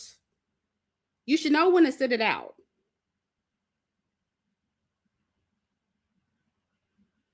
And then also even your sound. Even the way you sound when you're coming at me in your videos, you don't even sound attractive. Your voice is ugly too. And so then it's like that's even more of a problem. Like you sound like you don't take care of your sinuses. You sound like you're struggling to breathe. All the above, but you're calling me ugly. You're calling Cheryl ugly. Like something's not adding up. Like you're not in the position to say the things that you say. That's all I'm saying. You're not in the position, Bookie. And some of y'all know who I'm talking about. But you're not in the position. You're not. We know what you look like. We know what your family looks like. We know how you sound. We know you're a struggling baby mama too. And so it's like, pipe down. Like my video should not trigger you this much, boo. They shouldn't.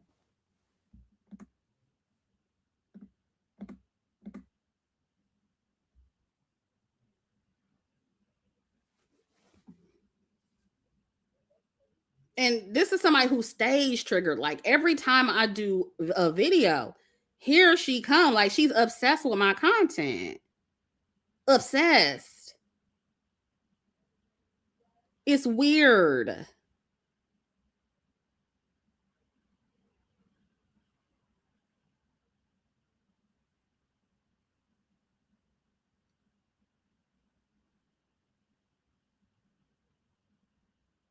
And so I'm gonna need you to learn how to look in the mirror. And if you're a kettle, it's best not to be calling other people black. That's all I'm saying. It's just best not to do that.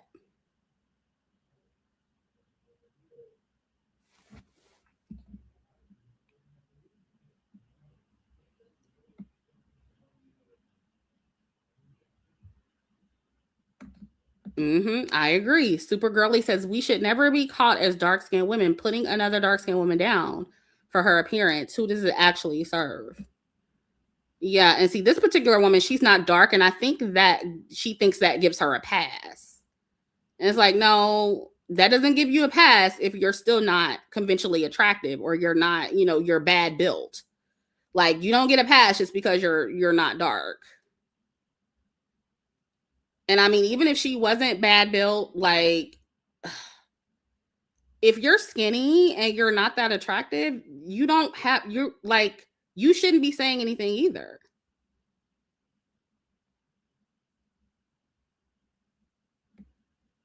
So it really doesn't matter. Like I've been looking at some of these people who be coming at me and I'm like, what's going on here?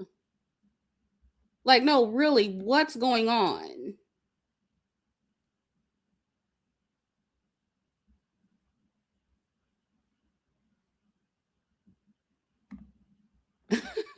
Lexiana, yeah, you know who I'm talking. And I'm mad you took that video down because I was gonna download it so I could maybe react to it one day. If you still have it, let me know because I might do that one day. I might have to make an example out of this girl because she's teetering on the line of obsession, and y'all know how I am with people who are obsessed. Sometimes I gotta blast them one time, and so I might have to. So let me know if you still got that video. Because I'm with the shit sometimes.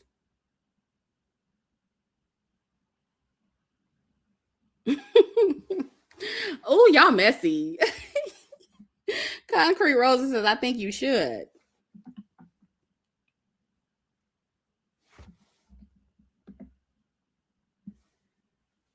Yeah, because she went on this whole colorist rant and then she took the video down and I didn't get to hear all of it. But oh, she reported it, but it's back up. Oh, okay, good. I'm gonna download it. just in case I need it for the future.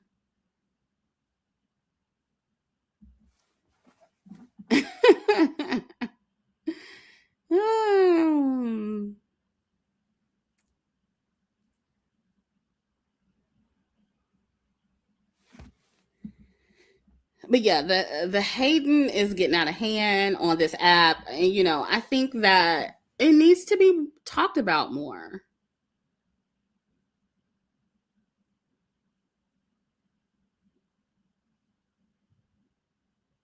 Yeah, and my thing is like if you were that bold to say it and you were that bold to be so colorist and loud and mean, why not have the balls to just leave the video up?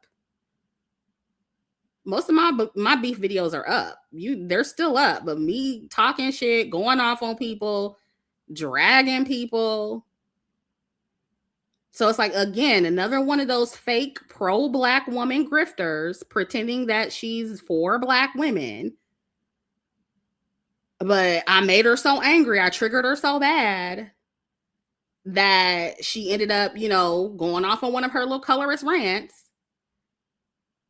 And she was like, oh, wait, I went too far because I'm probably alienating some of my audience. So I'm going to go ahead and take it down. And Lexiana tried to put it back up and she striked it down. So that means she didn't want to lose some of her dark-skinned woman following. That's what it was. She didn't want people to know, but Lexiana has them receipts. And so I'm going to download them too so I can have the receipts. I'm telling you now, she keep fucking with me, I'm just going to have to put her on blast and play it back, and, we're going to have to react to it. Yeah, it is 90% of her audience, I'm pretty sure, are unambiguous dark-skinned black women. I'm pretty sure. And that's why she didn't want the video to stay up.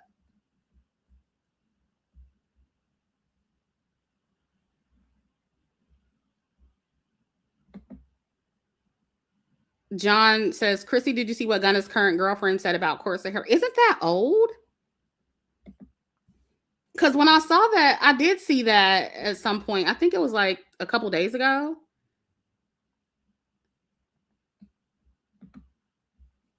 What's her name? Brianna something?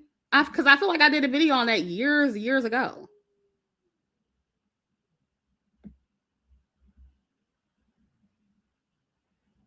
Lexi messy.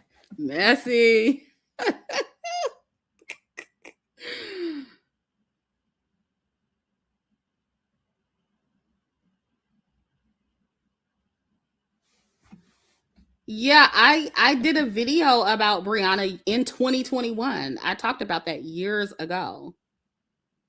I'm old, y'all. I feel old as fuck because the way that's resurfacing, everybody's like, oh my God, I didn't know that she said that. I'm like, oh my God. Yeah, super old. I didn't know she was with Gunna. I had no idea that they were together. And who the hell is Gunna? I know he's a rapper, right? Is he a rapper? That sounds like a rapper name.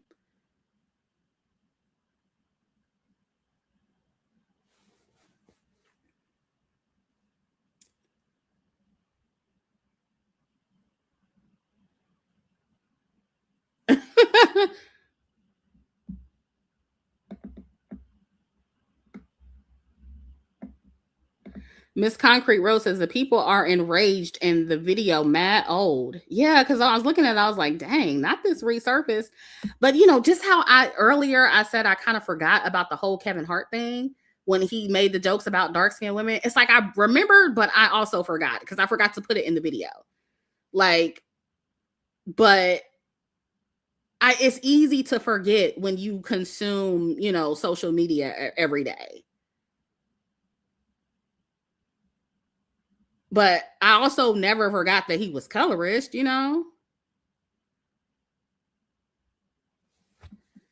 Oh yeah, I wasn't saying it was old to excuse her. Like she probably still feels that way for sure.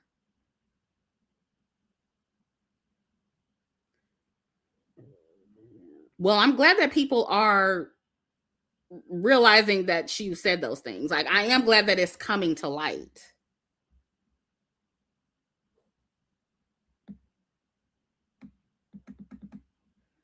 But once again, what does she do? Is she still an influencer, that Brianna girl? Did y'all answer my question about Gunna? Is he a rapper? I don't even know who this I don't know who this nigga is. But it's like, I'm trying to figure out why Black women are supporting her and supporting them.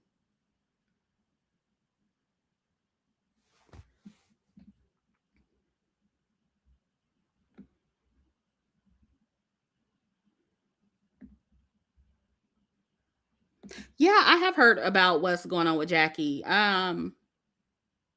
Somebody had emailed me and asked me to do commentary on it. I don't feel compelled to do commentary on it.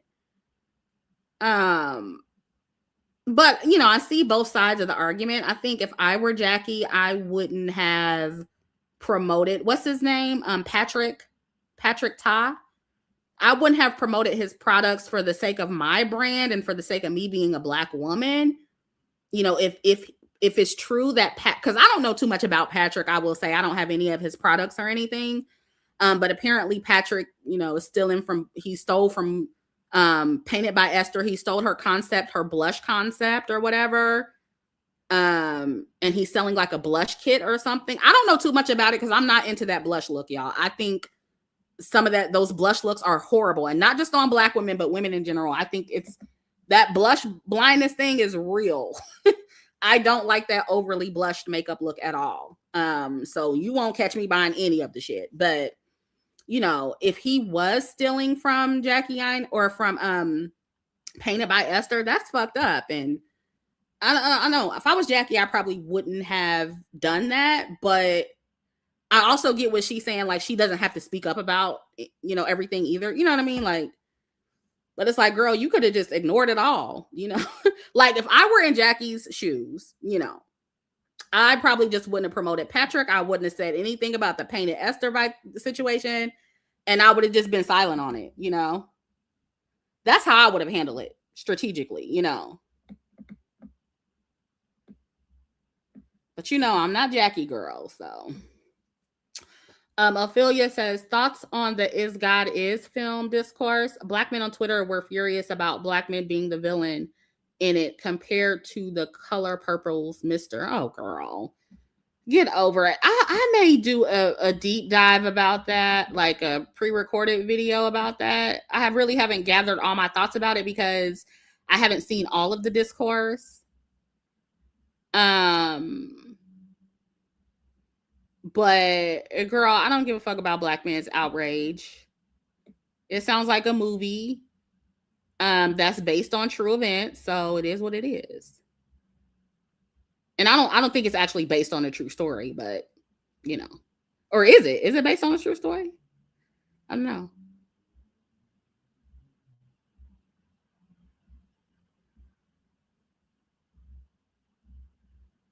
Yeah, and thank you for the super chat, Ophelia.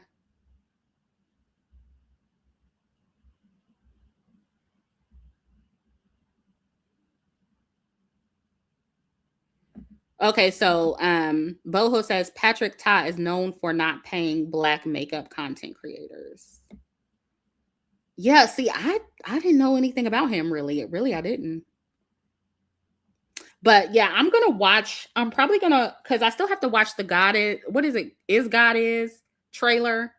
I'm gonna watch the trailer and then I'm gonna look at the tweets that I was sent in my email, or that was sent to me in my email.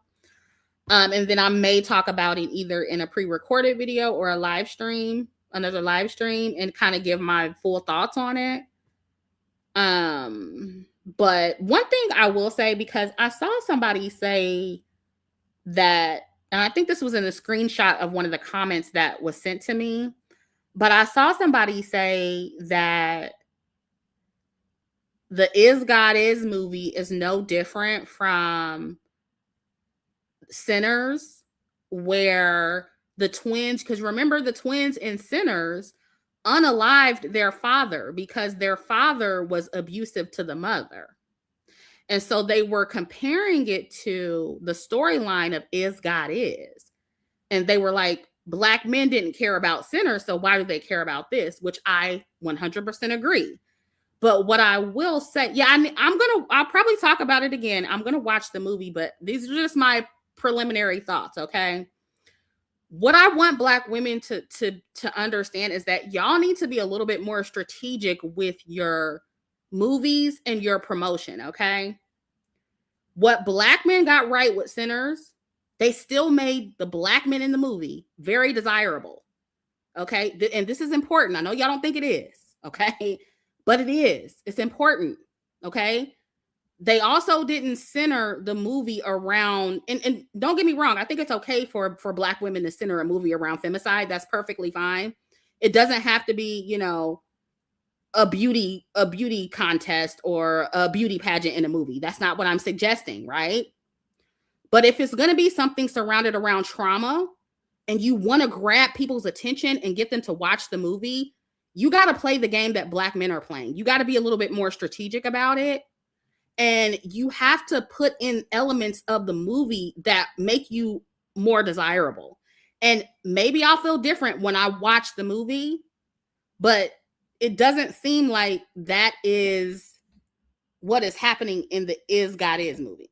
It just seems like it's about these two women who were victims of a man who tried to blow up their mom or tried to set them on fire or something like that. One of the women in the movie is a burn victim. So she has burns on her body throughout the movie. And the whole plot of the movie is them trying to hunt this man down to unalive him, hunt the father down and unalive him, which it actually sounds like a cool little concept. But, and I think that what Black women are missing is that that's all it was. You get what I'm saying? And y'all are wondering why it's being perceived differently. Well, that's why. Because that's like the main plot. You get what I'm saying? And so I want Black women to learn how to kind of do what Black men are doing. Black men really got their image and the way they promote themselves on lock. They know how to like mix in the trauma, the pro-Black stuff, and still make themselves look like the hottest men on the planet. Black women haven't learned how to do that yet. And I want us to learn how to do that. And I'll explain later in another video when I have all my thoughts together why that's important. But it is. I know y'all think it's some superficial shit or whatever, but if you want people to look, you're going to have that element in your work, in your art. If you want to be noticed for a lot of the shit that y'all are putting out, whether it's promotion, movies, any sort of media or whatever, you're going to have to grab people's attention in that way.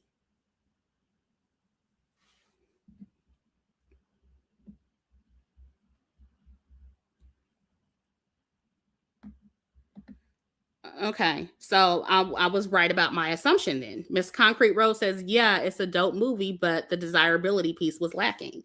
That's important. Y'all got to add that in there. Whenever you're creating your work for Black women, and it's not, I know it sounds like, oh, this is for the male gaze. This, because I can hear y'all now. I can hear the Black feminists. We shouldn't have to do work for the male gaze. Listen. Men, everything in their work is for the female gaze. All of it. They do shit so they can get women in the theater watching that shit. They put Michael B. Jordan in the movie, who's considered a heartthrob, so Black women would go watch. So y'all need to learn how to play the game like everybody else and do the same thing with your own promotion. Not saying you got to over objectify yourself, because I know that's coming to, oh, well, we already have enough hypersexual promotion. You want us to be in there with our asses out. That's not what I'm saying. Please don't take it to the extreme. That's not what I'm saying. But yes, the desirability piece needs to be in there.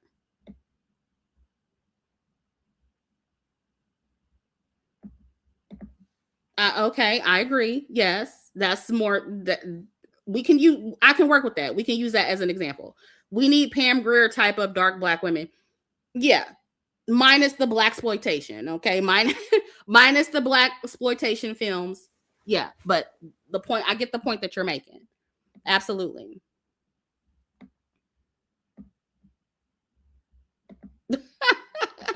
Pretty baby doll says MBJ a Hart throw. Girl, you know that's how the girls feel. That's how they feel. Do you realize how many black women's pussies got wet when they saw that scene between Michael B. Jordan and Wound Me? Girl, they pussies was throbbing when they saw that scene. Oh my God. The way he hit it from the back. I'm like, girl, that's all it took for y'all. So they knew to put that in there for y'all. You see what I'm saying? You see what I'm saying? Because they know most black women aren't going to analyze it and dissect it like we do over here. We're not going to be like, they're not going to be like, oh, it wasn't intimate enough. Oh, it wasn't romantic enough. You know, they're not going to break it down like we do. So they knew that would be enough for most black women watching. And so I'm not saying you got to follow the black male blueprint exactly. But what I'm saying is, in your work, you need that element of black female desirability. That's all I'm saying. And it needs to be in the trailer. It needs to be evident when you look at the trailer. You know, it needs to be like, boom, pow, it's out there. Like, oh, look at that beautiful black woman. You know what I mean? It has to be like that. That's the strategy black women need to use because our promotion is already in a deficit. And especially with dark-skinned black women, like it needs to be like that. And I know a lot of people don't agree with me when I say that, but that's what y'all need. Like, in order to get the kind of attention and the recognition that you want for your work, as well as your beauty, as well as your promotion, you're going to have to play the game how everybody else is playing it. So I'm telling you, girl, they need to hire me. They need to stop playing and hire me. I'll help you with the storyline, okay? I'll help you with the optics. I'll tell you what works.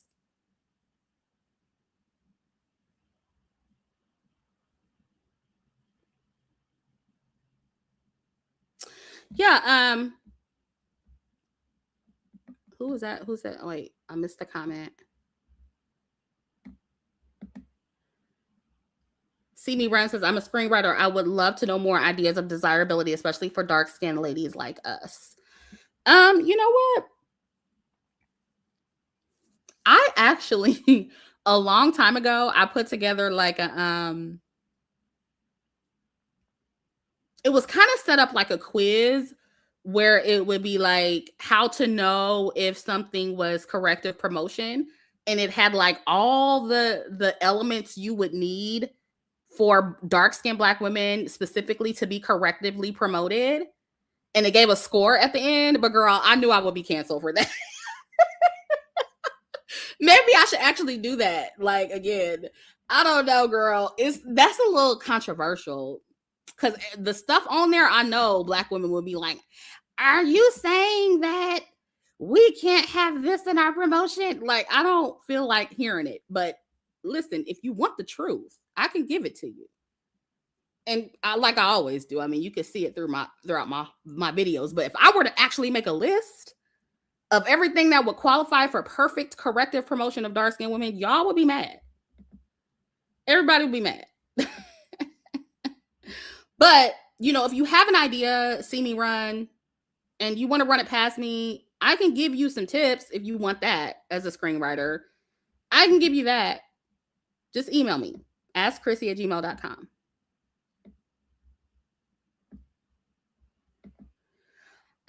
Shanna says, I saw Nemesis and some many black women were rooting for the villain to win.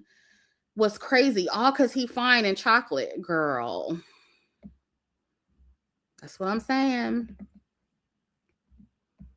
One thing black women or black men in particular have mastered is how to promote themselves properly. Like, and I think, you know, obviously they got a head start from white men, to be honest with you. Like, white men, you know, constantly promoting them as these hypersexual, big, black, scary brutes that were just super masculine.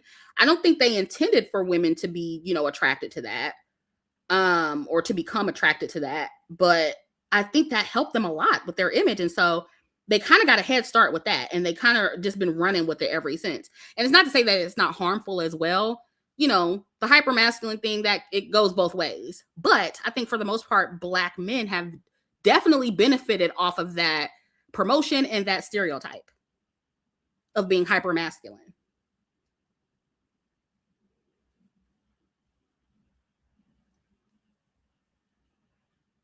And again, this is not to say that we should promote being hypersexual as Black women, because that hasn't worked for us. I mean, it has in a way. You know, I think people find us to be very sexually attractive, which, you know, I guess, you know, whatever, but I think it's gone too far. You know, it's too far to the extreme into hypersexuality. And so we need to like bring that back a little bit. Still can be sexy in our promotion, but tastefully sexy. You get what I'm saying?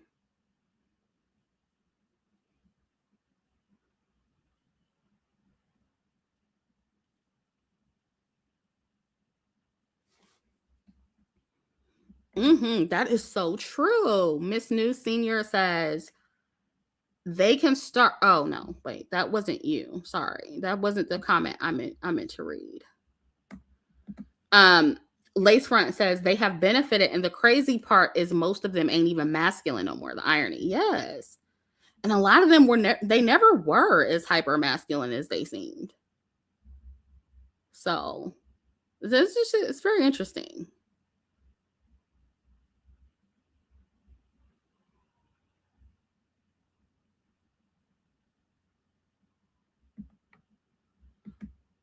Yeah, I am gonna watch Odyssey. I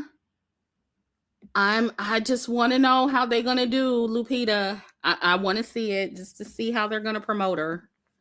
I'm scared that they're not gonna get it right, but I could be wrong. And then I saw that who is that's gonna be playing Betty Boop? What's the Black woman's name? I forget her name. Y'all can put it in the chat.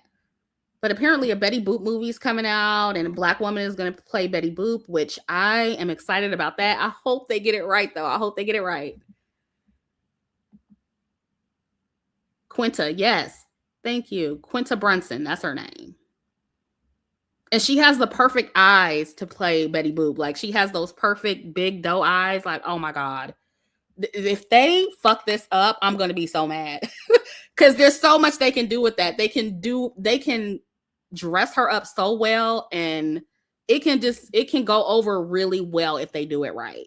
So I hope they do it right. I am looking forward to it because I want to see how well they promote her and they make her look in the movie.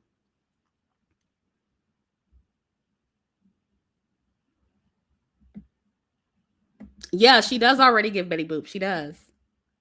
When I saw that, I was like, oh, okay. Okay.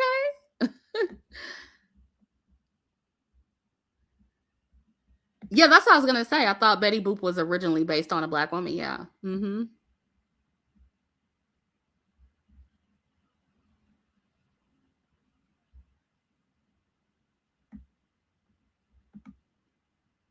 Yeah, because you know that the Odyssey is a period piece. So, girl, I fear that they're gonna have her in there looking dusty. And I'm gonna hate to see it if that's the case.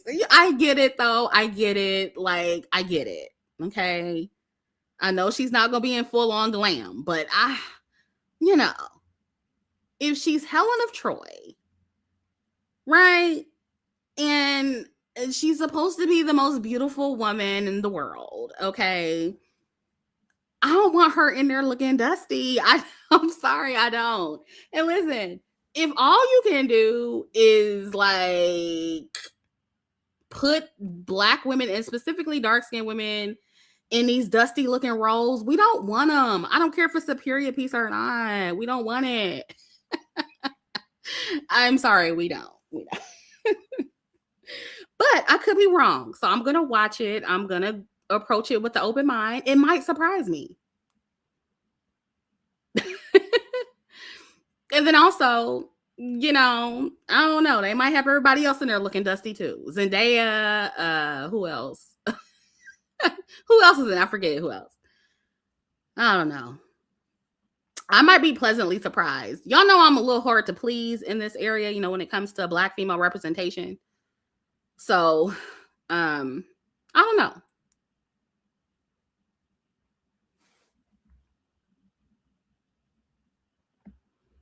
Yeah, that's what I'm saying. Like Miss Concrete Rose, if everybody looking dusty, I'll feel a little bit better. But as long as it ain't just Lupita, you know what I mean?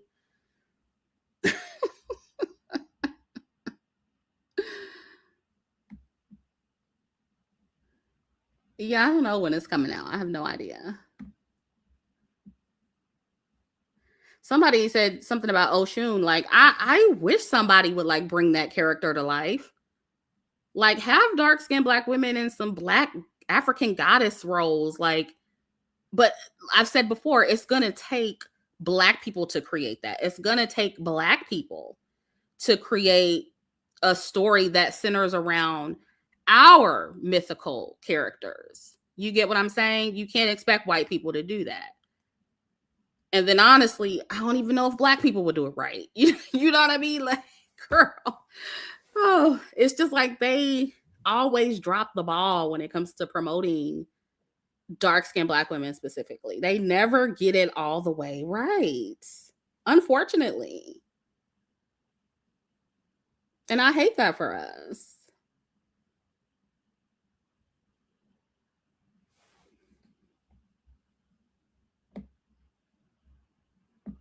What? Immortal says they did Oshun in American Gods. The actress was a light skinned woman. Really? I didn't know that.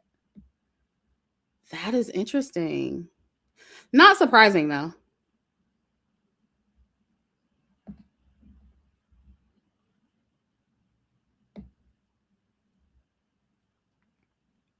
Yeah, Nikki brings up the American. I do feel like I would like to see some dark skinned American Black women in feminine roles. I would like to see more of that.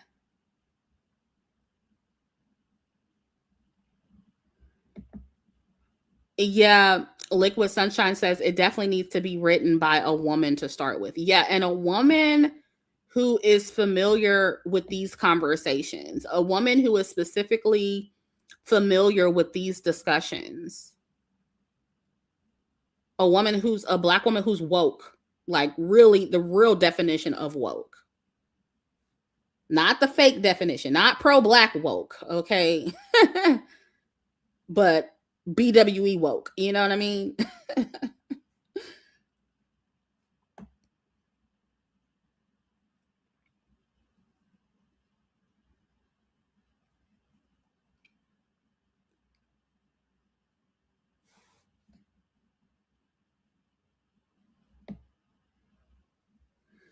Oh man, I don't know. Who would be a good Cleopatra? Girl,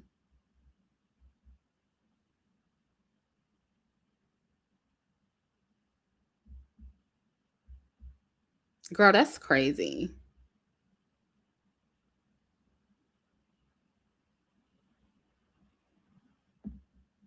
I think somebody told me to watch Sandman.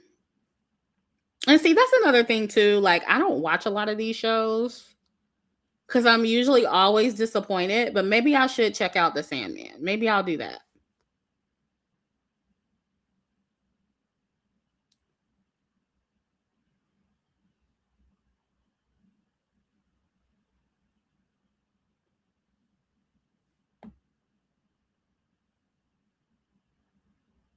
Oh, I meant to somebody earlier asked me about Emma Grede.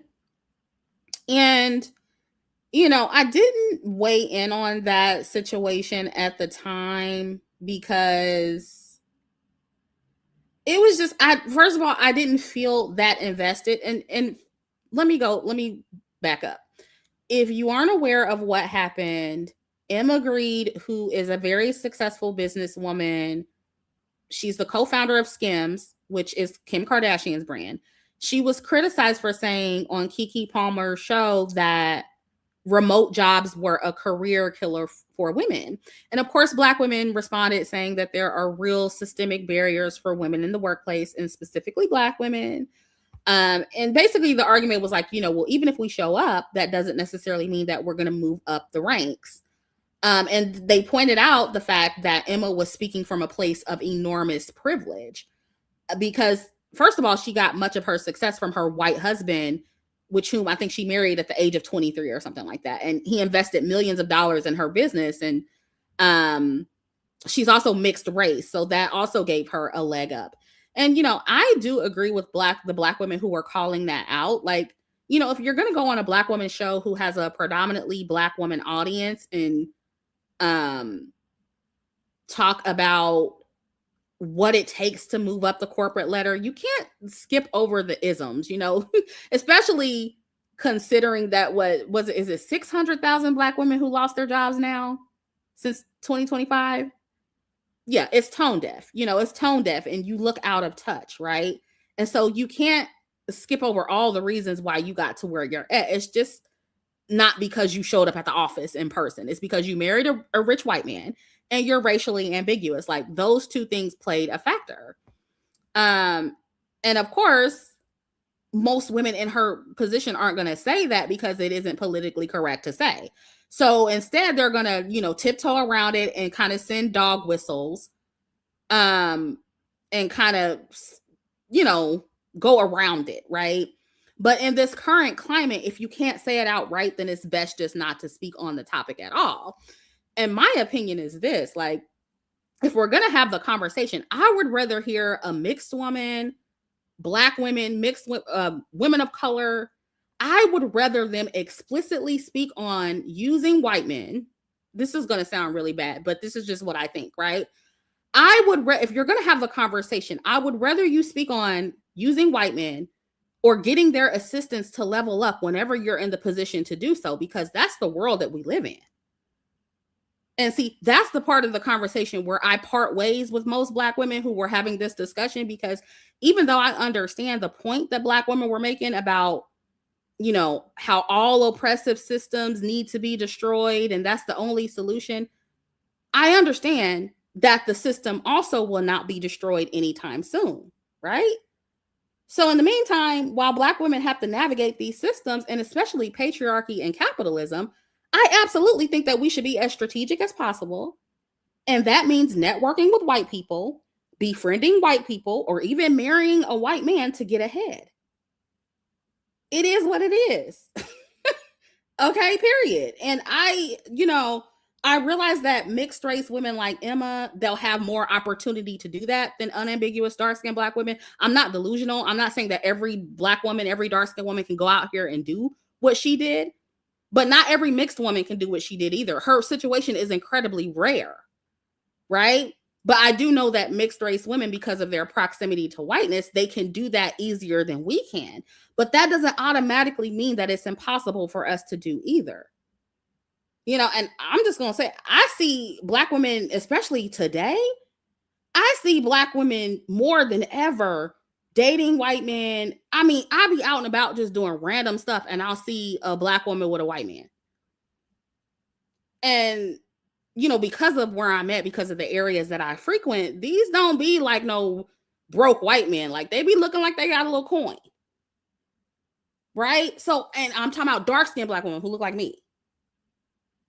So it's like, it may not be at the level that Emma is at, but they're doing it, girl.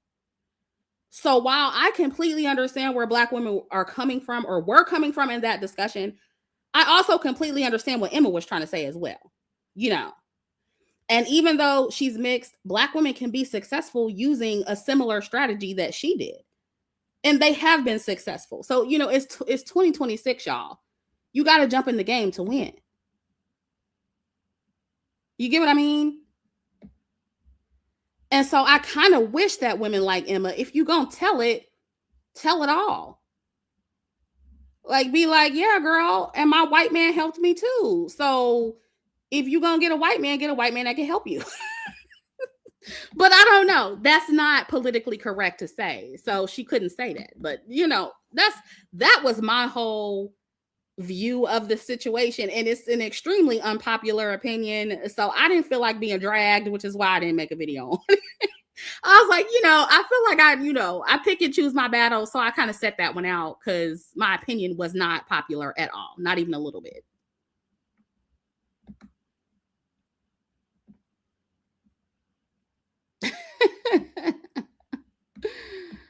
And I think I did see one Black woman on TikTok who kind of had my same view of the situation.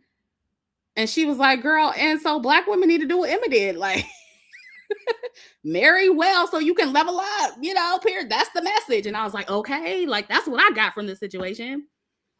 But a lot of Black women are focused on, destroying all oppressive systems, which I get it. I totally understand. Like, I understand.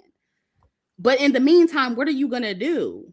And what's so interesting about that is, even as Black women are saying that, even as a lot of Black women are saying that, we need to destroy all oppressive systems. As soon as they log off of TikTok or wherever it is they're making that announcement at, they're going back to their corporate jobs to make that money on. They're going back to working for the white man. They're going back to whatever job they got to do to get them Louis bags, to get all the makeup they wearing in their content, to get all the luxury designer things. You feel me? So they're playing the game too. And so I just feel like, when certain things like that go viral, I'd be like, Black women don't be having the right conversations for me. Like, y'all don't be focused enough on strategy for me. I'm sorry. Oh, no, I didn't see that. Did you see Olandria times Brandon Blackwood bags? It came out today and it already sold out. No, shout out to Olandria. That's what's up. Good for her. Yeah, I just talked about Is God Is. I'm going to watch the trailer and I might watch the movie and do a review. I don't know. But I just kind of talked about I gave my preliminary thoughts on it, and I may come back and talk about it in further detail. I don't know. I don't have too much on it right now because I haven't watched the movie, so.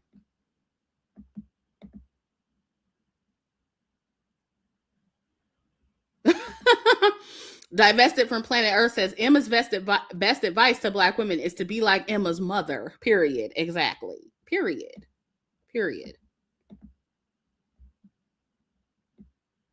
Y'all be looking at the wrong things. But I also understand that Emma, Emma should have just not said nothing. You know what I mean? You're trying to sell this. You clearly went on Keke Palmer's podcast to send a certain message specifically to Black women because you know that Black women watch Keke, right? So that's why you're on there. And so, girl, give us a message we can use at least. Not if you want to move up the corporate ladder, then work from home. Like, girl, or stop working from home. Like, that's not advice, girl. You could have kept that to yourself. So I get why the Black women were upset. I get it. But I just feel like y'all extracted the wrong part of the conversation. I feel like y'all, there wasn't enough focus on the fact that, she used white men to level up. And like somebody else brought up her mama. Like, that's the strategy, not what Emma was saying. Because I just feel like if y'all gonna be dating out here anyway, you're gonna be busting it wide open anyway, you might as well do it strategically with a man who can take you places and that can level you up.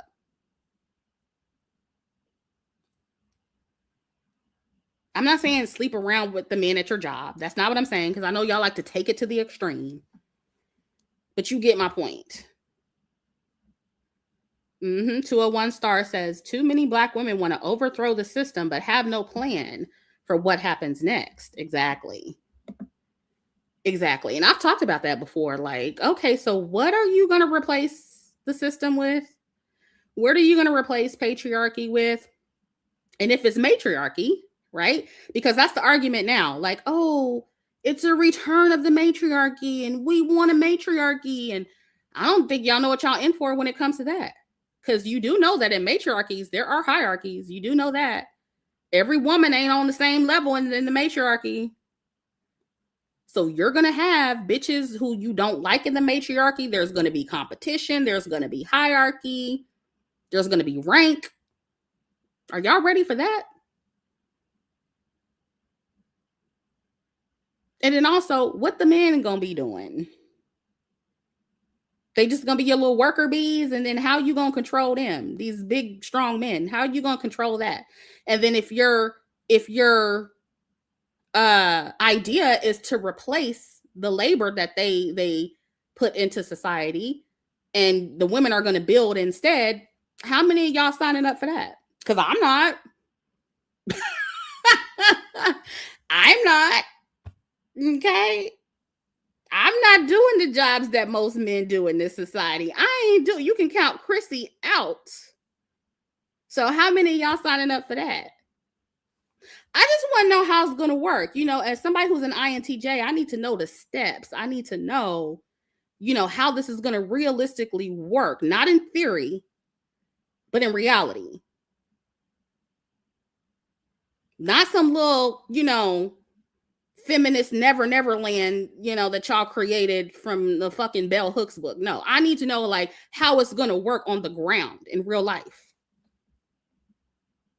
And no shade to Bell Hooks, like, but I'm just saying.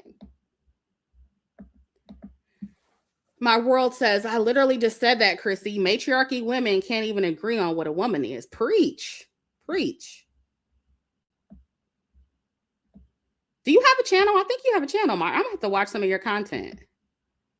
I think it's you who has a channel. I could be wrong, girl. Y'all go follow my world if she has a channel. But yeah, that's true. Y'all can't even agree on what a woman is. y'all still tiptoeing around trans women. Y'all still can't even be honest about how they are getting out of hand and how they've been out of hand and how they disrespect women. Y'all are too scared to even say that. How you gonna run a matriarchy? The fuck? Shannon says the black women that ran away from the system to go to Nature Boy ended up going back to system, aka court, and regret. Girl, preach.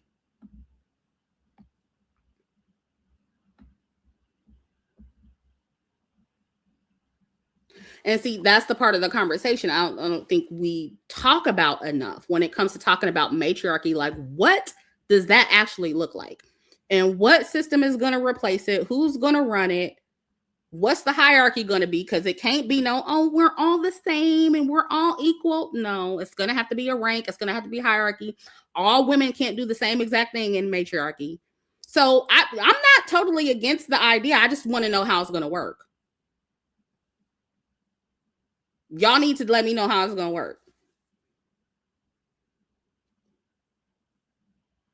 And I think you're going to find that a lot of this is going to have the same elements of patriarchy.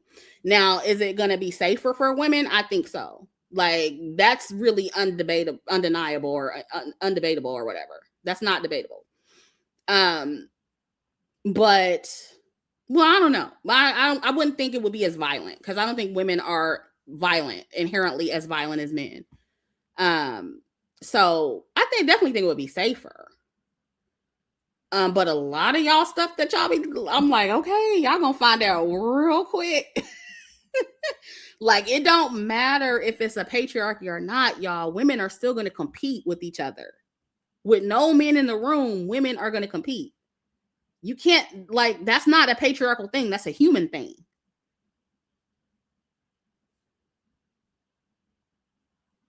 So I'm just interested to see, like, what y'all gonna come up with that.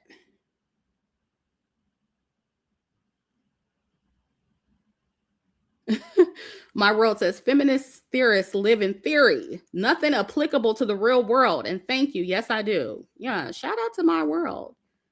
I feel like you get it.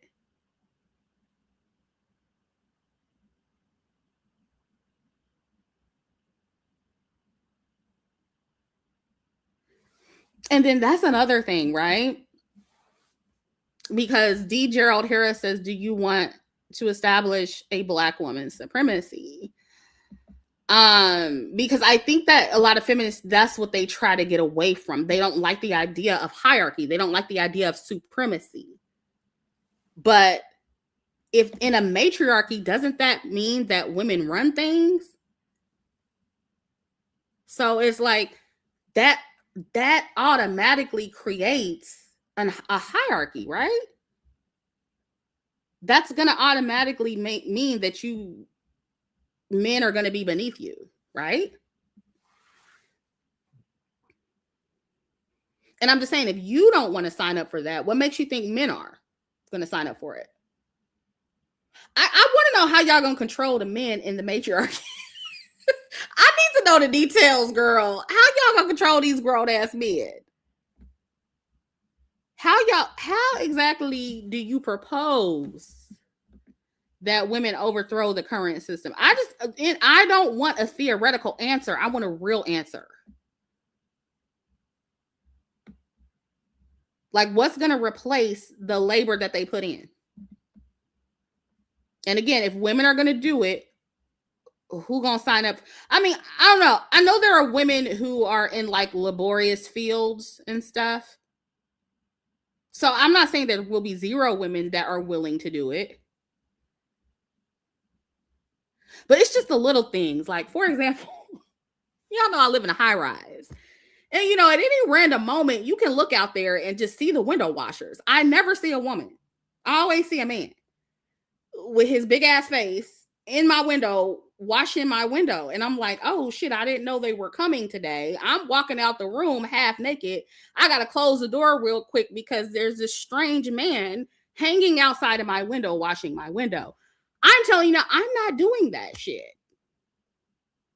As a woman, I'm not doing that. I would like to know how many women are doing that. And that's just one job. So it's little shit I be thinking of like that. I'd be like, you know, I don't know. I mean, is that what's going to be happening in the matriarchy, girl? I don't know, girl. That don't sound appealing to me. I'm just saying.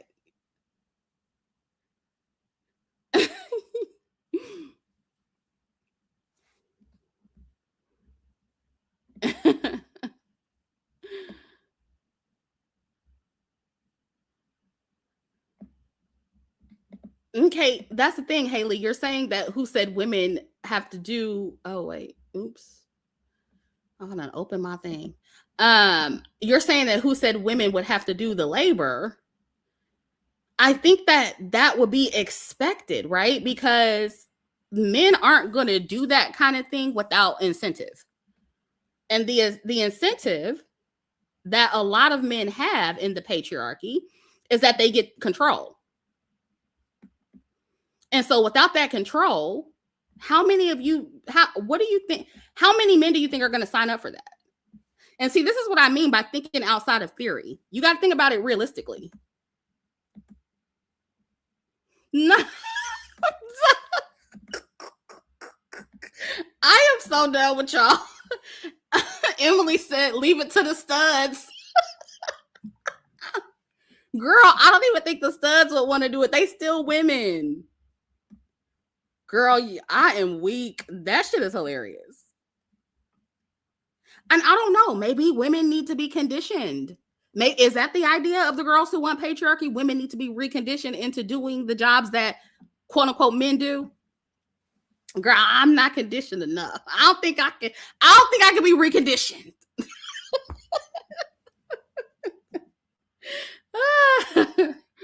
Oh my God.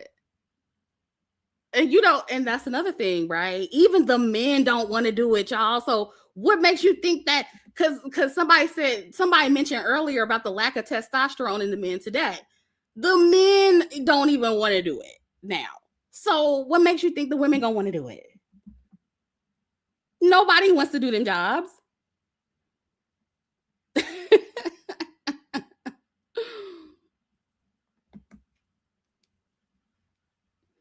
Haley says, my hands ain't for that kind of work.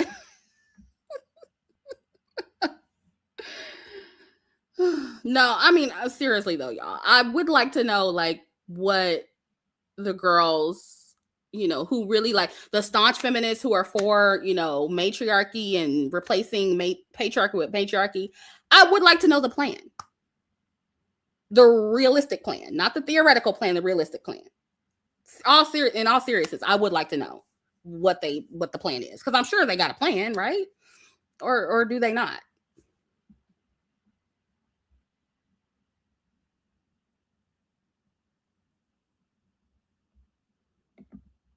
Okay. D says there's many women that aren't conditioned to think those are men's jobs. There's plenty of women that do that labor. Okay, girl. Okay. Because that's the other argument I've seen. You know, a lot of the feminists say that the only reason women aren't doing the work that the quote unquote men do is because they're shunned from those jobs. And, you know, men don't make them feel comfortable doing those jobs and all this stuff. And so, okay, D, if you say so, girl. If you say so, I would like to know the percentage. Okay, I would like to know the percentage of women who want to do that work. That's all. Because again, if men don't even want to do it, I don't know. I don't know if I'm convinced that there are a critical mass of women who want those jobs. A critical mass. I know there are some, but because I've definitely seen like female truck drivers. That's one, like, I think male dominated field that I've seen women in more than other ones. Trying to think of something else. Definitely a lot of female engineers, which, I mean, there are different kind of engineers that, you know, but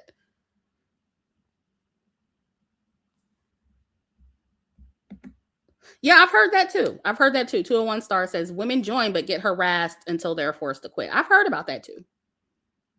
Yeah, I've seen women in construction. I've seen that too. Yep. Yeah, I've seen women welders. I've seen that. Yep.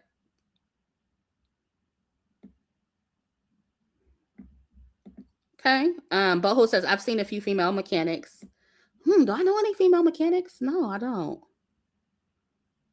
Oh, you know what? I did see a woman, and I do think she was a stud, that she worked down at the Jiffy Lube. I have seen women at Jiffy Lube. I have seen that before. Or she's white, so she wouldn't be a stud. She was a mask. Let me correct my language for the lesbians. She was a mask. And she worked at Jiffy Lube.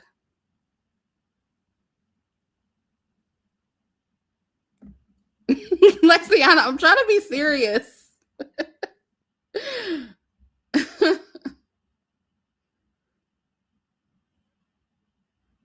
Okay, y'all got faith. Y'all got faith in the women doing the laborious jobs. Okay.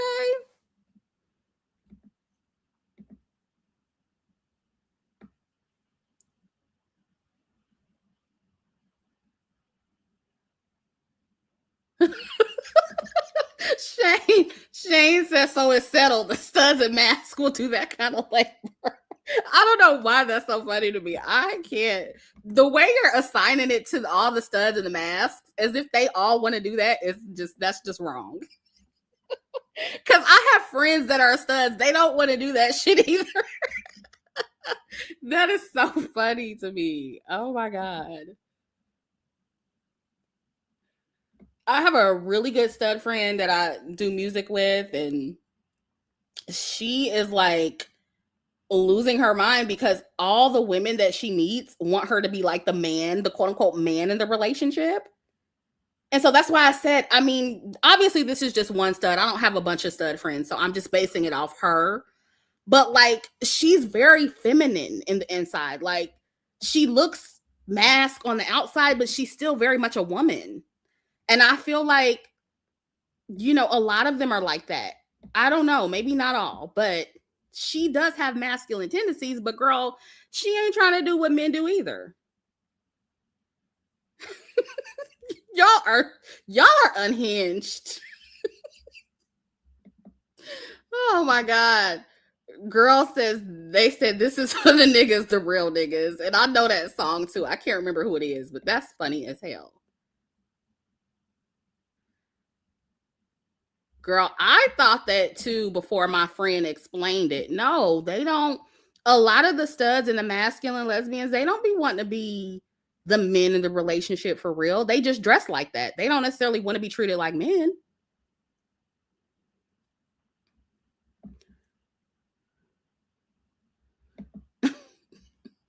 My Rose says not Jiffy Lube. Well, she definitely ain't finding no lifestyle down. Oh, y'all are cracking me up. Yeah, they only want the aesthetic of a man. I can't speak too much on them, but I can speak on my friend. Like, ain't nothing masculine about her personality.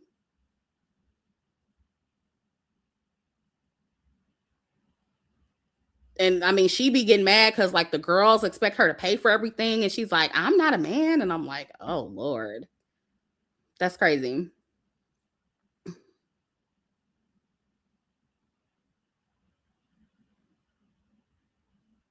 What? I didn't hear about that. Angie said there was a female welder that got killed because she was better than her coworker. That's crazy. Yeah, I have heard of men being like intimidated by women, in male dominated industries. So I know that's a thing too. And that's sad. So I can see why some women would not want to do certain, male dominated jobs. I'm not saying that some women aren't like conditioned or encouraged not to do that, but let's just say that let's just say that none of that existed, right? How many women do you think would sign up for that?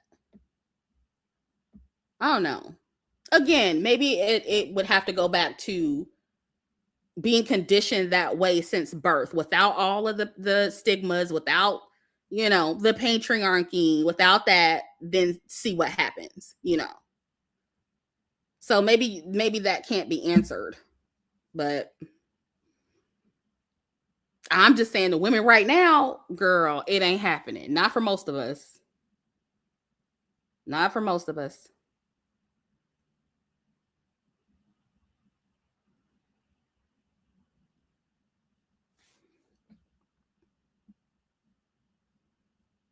Not Glorilla's sister.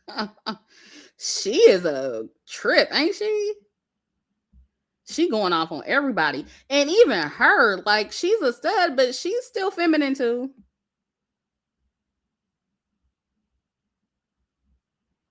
I don't know if y'all saw that picture where she was like showing off her coochie print. I'm like, and who are you doing that for, bitch? Like, girl, that's crazy.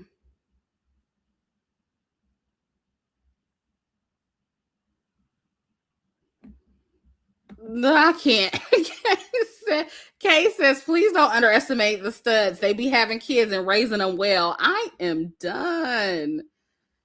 That's crazy. So are you like what, with a stud? Is that why you say that?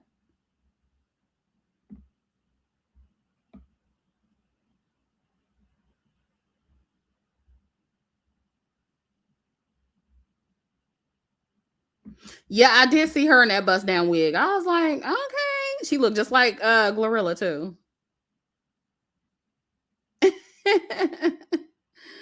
I mean, she is masculine, but I just don't see her as like a hardcore stud. I don't see her that way.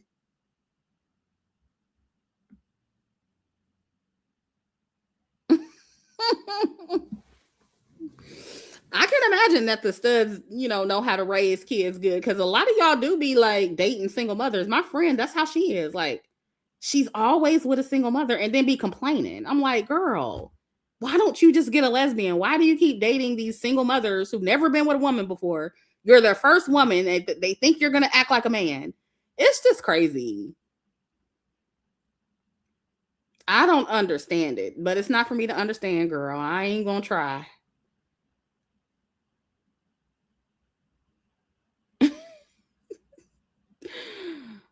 Uh, mm-hmm. Okay, y'all, it's midnight. I have to go. I have to make a phone call. But this was fun. I'm actually working on some other content too, and I just wanted to go live because I have been so busy this week, and I don't know when I'm gonna have a chance to like edit and post like pre-recorded content. So I was like, let me go live for the people, and so I can talk to them real quick.